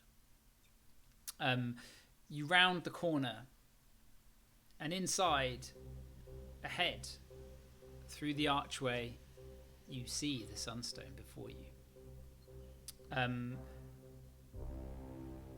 Dutch and Dylan, what are you doing? I'm just keeping. I've got a bead on the keep. Am I able to even see the sunstone from where I am? Or It's like well behind walls. I'm honing my hearing. Like I'm pinpointing like over there, just like doing my best to hear if I can hear any commotion, anything like that. It's hard in a busy tavern with a lot of noise around you, but Yeah, I know. okay. Richter and I'll just do some rolls real quick actually, just to make sure what they're doing is what they're doing. Yikes! Oh, dude. That's great. Vine is like shield bashed someone. The same old man was like, "Help me, sir," and he was like, "Cretin!" Away, peasant. You both watch as Varian and the human version of Richter cross the bridge. Ooh. You see them stepping across the bridge. The human man Richter, looking very elaborate and very in noble's attire. You know, those kind of plumages. Striding across, and in tow you see Varian with a really shitty looking kind of like hobble to his walk, kind of like making his way across, but like looking around like a bit worried. I just realised something. Yes. I think I can change my appearance. I think I can cast a spell on myself and not end the invisibility spell, because it specifies that it's concentration. But if it's only if the person who has invisibility cast upon them, where it ends for them if they cast a spell or attack. It's still a concentration spell, though. Yes, So- but it's not a concentration spell casting. Disguise self isn't. No. Disguise self. No, so you can cast disguise self on yourself. Yeah. Okay. Because it's not concentration, and you're not the one invisible. Yeah. I mean, we can just do that now. Just after seeing them walk in Posh. Yeah. You can go. You see them walking across. Okay. We'll finish our drinks, and I'll just sort of like look at Dutch, and I'll point over and like sort of slightly point over to where those two have crossed the bridge, and sort of like with my head give them a little like, come on, let's see if we can do it as well. Okay. And So when there's a point, I'll sort of pull my hood over and I'll change my appearance. So like when I open my coat and cloak and stuff, I'm like this. I'm just like a full blood elf. With like long flowing blonde hair and like some crushed velvet attire underneath my cloak. Sun or moon elf. I'll be a moon elf. Okay. Yeah, more common. Yeah. Okay. I'll go into his bodyguard. Right. Yeah, and Dutch will be my bodyguard. You approach the bridge, and you see a couple of guards. I mean, there's many guards at this larger bridge, but also there you can see more kind of ornately, kind of royally dressed guards with kind of black plumage that comes out. You recognize it similar to what Volk was wearing, but less of a like battle ready, more of a Ceremonial. more ceremonial, definitely. They greet a carriage ahead that moves across, and you begin to approach. They turn as you approach towards them, and this is far too much.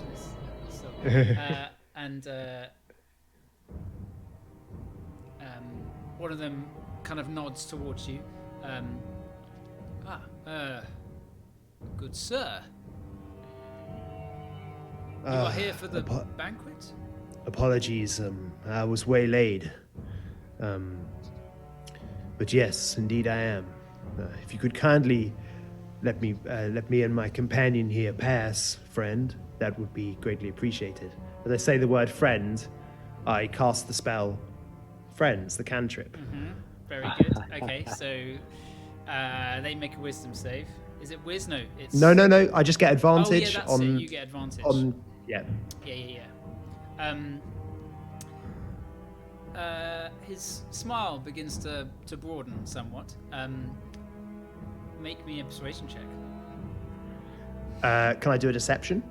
Sorry, yeah, deception, of course, yeah. Okay. That would be a 17. So you're now proficient in deception, right? I've been proficient in deception for a long time, yeah. Oh yeah, of course. It's you're proficient in intimidation I got. Yeah. From the quiver thing. Yeah. Sorry, what did you get? Say it again. A 17. A 17. Okay. Oh, why? Of course. I'm unfamiliar with your name. I apologize.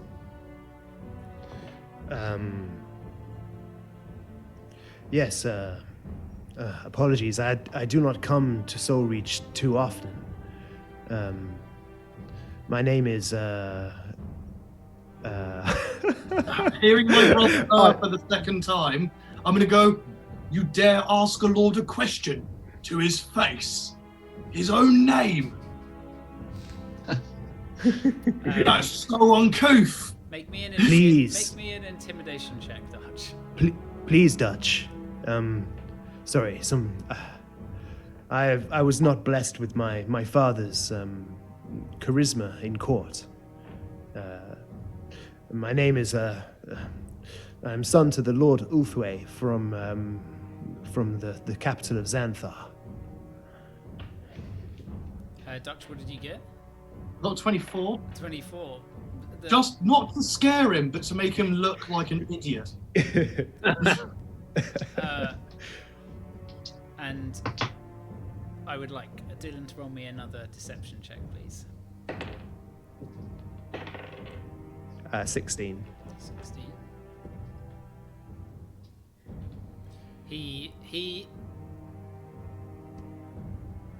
He frowns towards you, but Dutch begins to talk, and it kind of catches him off guard. I gave him disadvantage on his insight because of the distraction, which was be thankful because I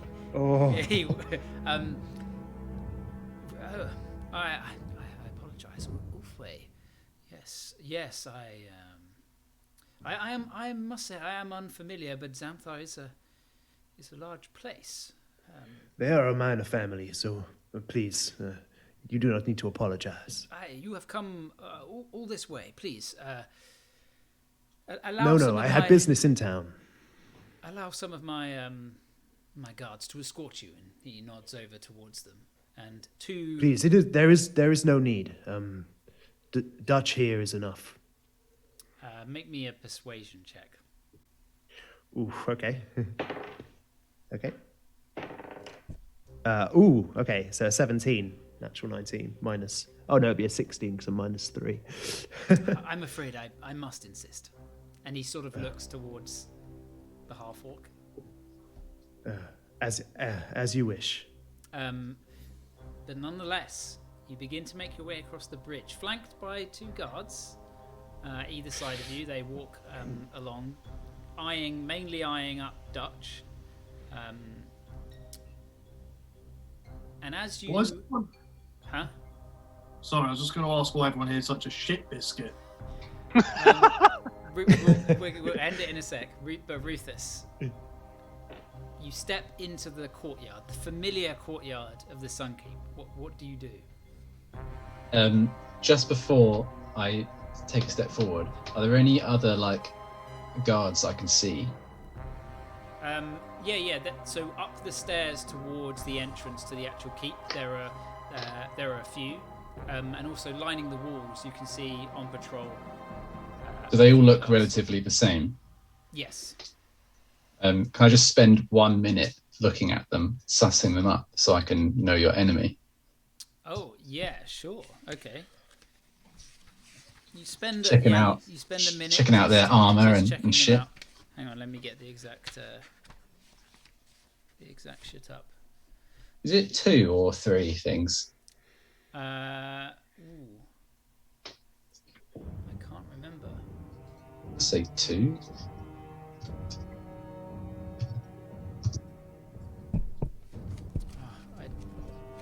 I think it's 2. I think I recall.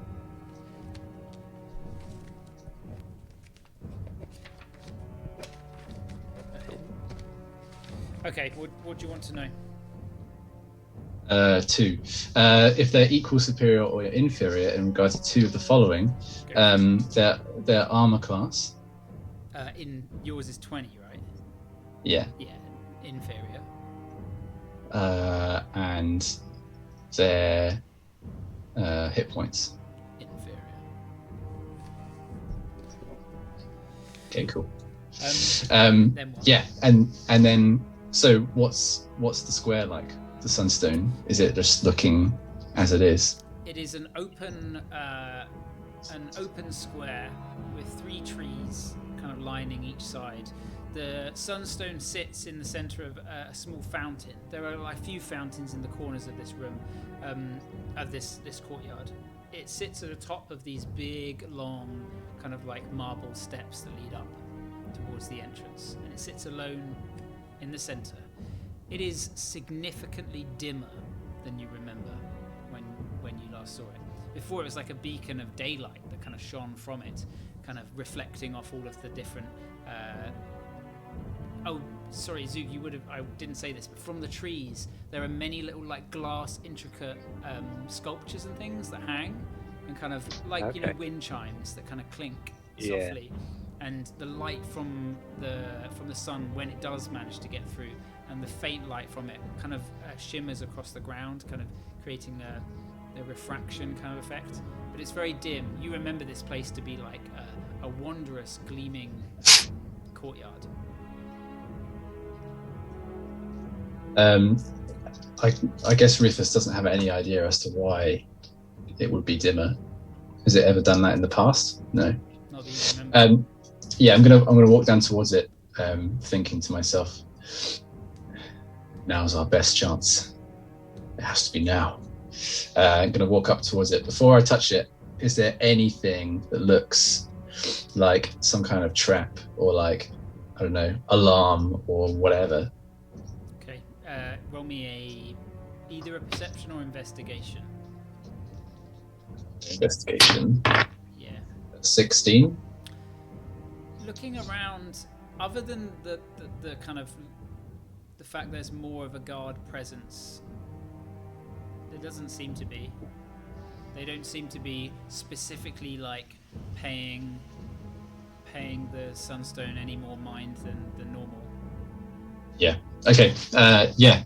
Rufus takes a deep breath, closes his eyes, and places his palm on the side of the Sunstone. You place your hand upon it, and you feel time almost slow for a second. You feel your breathing. You feel the warmth from the stone. I'd like you to make me a strength saving throw. Okay. I'm going to use my beads of hope and do it with advantage. Okay. Oh, good, because one of them was a 2, but the other one's a 15 plus 10, 25. Oof.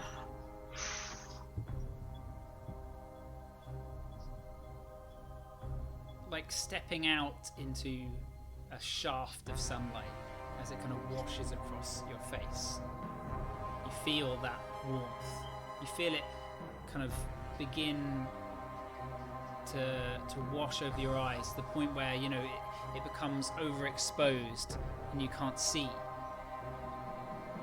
And you sense a power within the stone. Do you reach out for the power?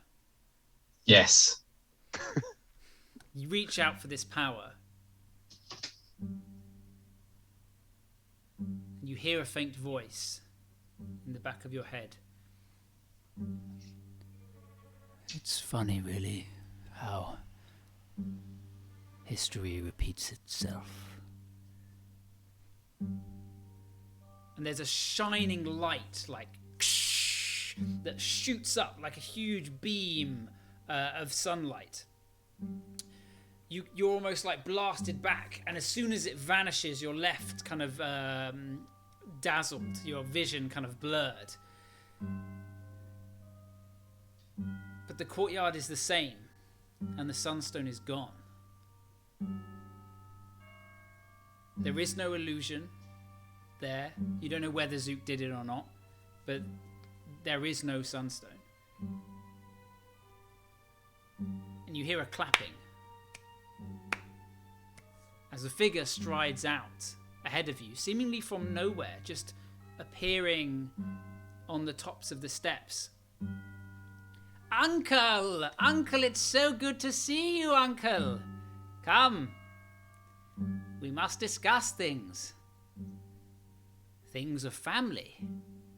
And you can see to his left, almost, was she there before?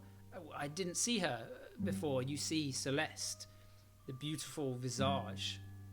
And to the right of Christoph, you see, again, seemingly like they were there before, but you didn't notice. You see Malvo, her father, Malvo Blackfriar, the large, hulking figure in black wrought spiked armor, his helm up, his broadsword across his back.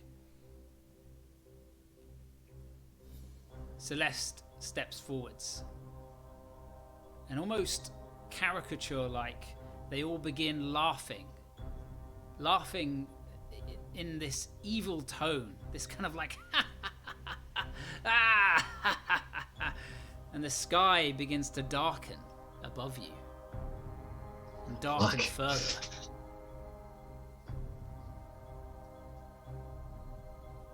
But a bright light burns within you, and you feel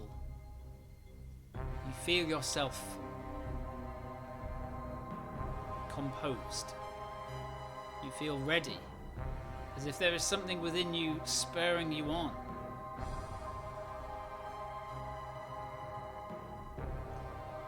And as you begin charging forwards, one step after the other, you see your friends at your sides. You see Zook from the tree. You see both Varian and Richter rushing in, along with Dylan and Dutch. You see them all beginning to gather up behind you, and in a kind of like formation. And ahead, you see Christoph begin laughing, and laughing even more as he steps backwards into the shadows. Both Celeste and Malvo kind of coming into the center. As Celeste erupts, her body like just exploding out in a shower of kind of moonlight, as this giant moon dragon appears in the center of the courtyard. To the right, Malvo explodes into like insects that begin flying out of his mouth, coiling up into this strange insect-like demon shape. You hear a familiar voice in the back of your head.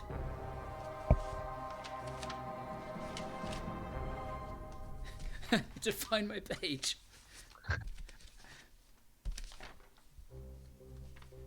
A true leader must surround himself with true friends and allies. A true leader must be just, but merciful.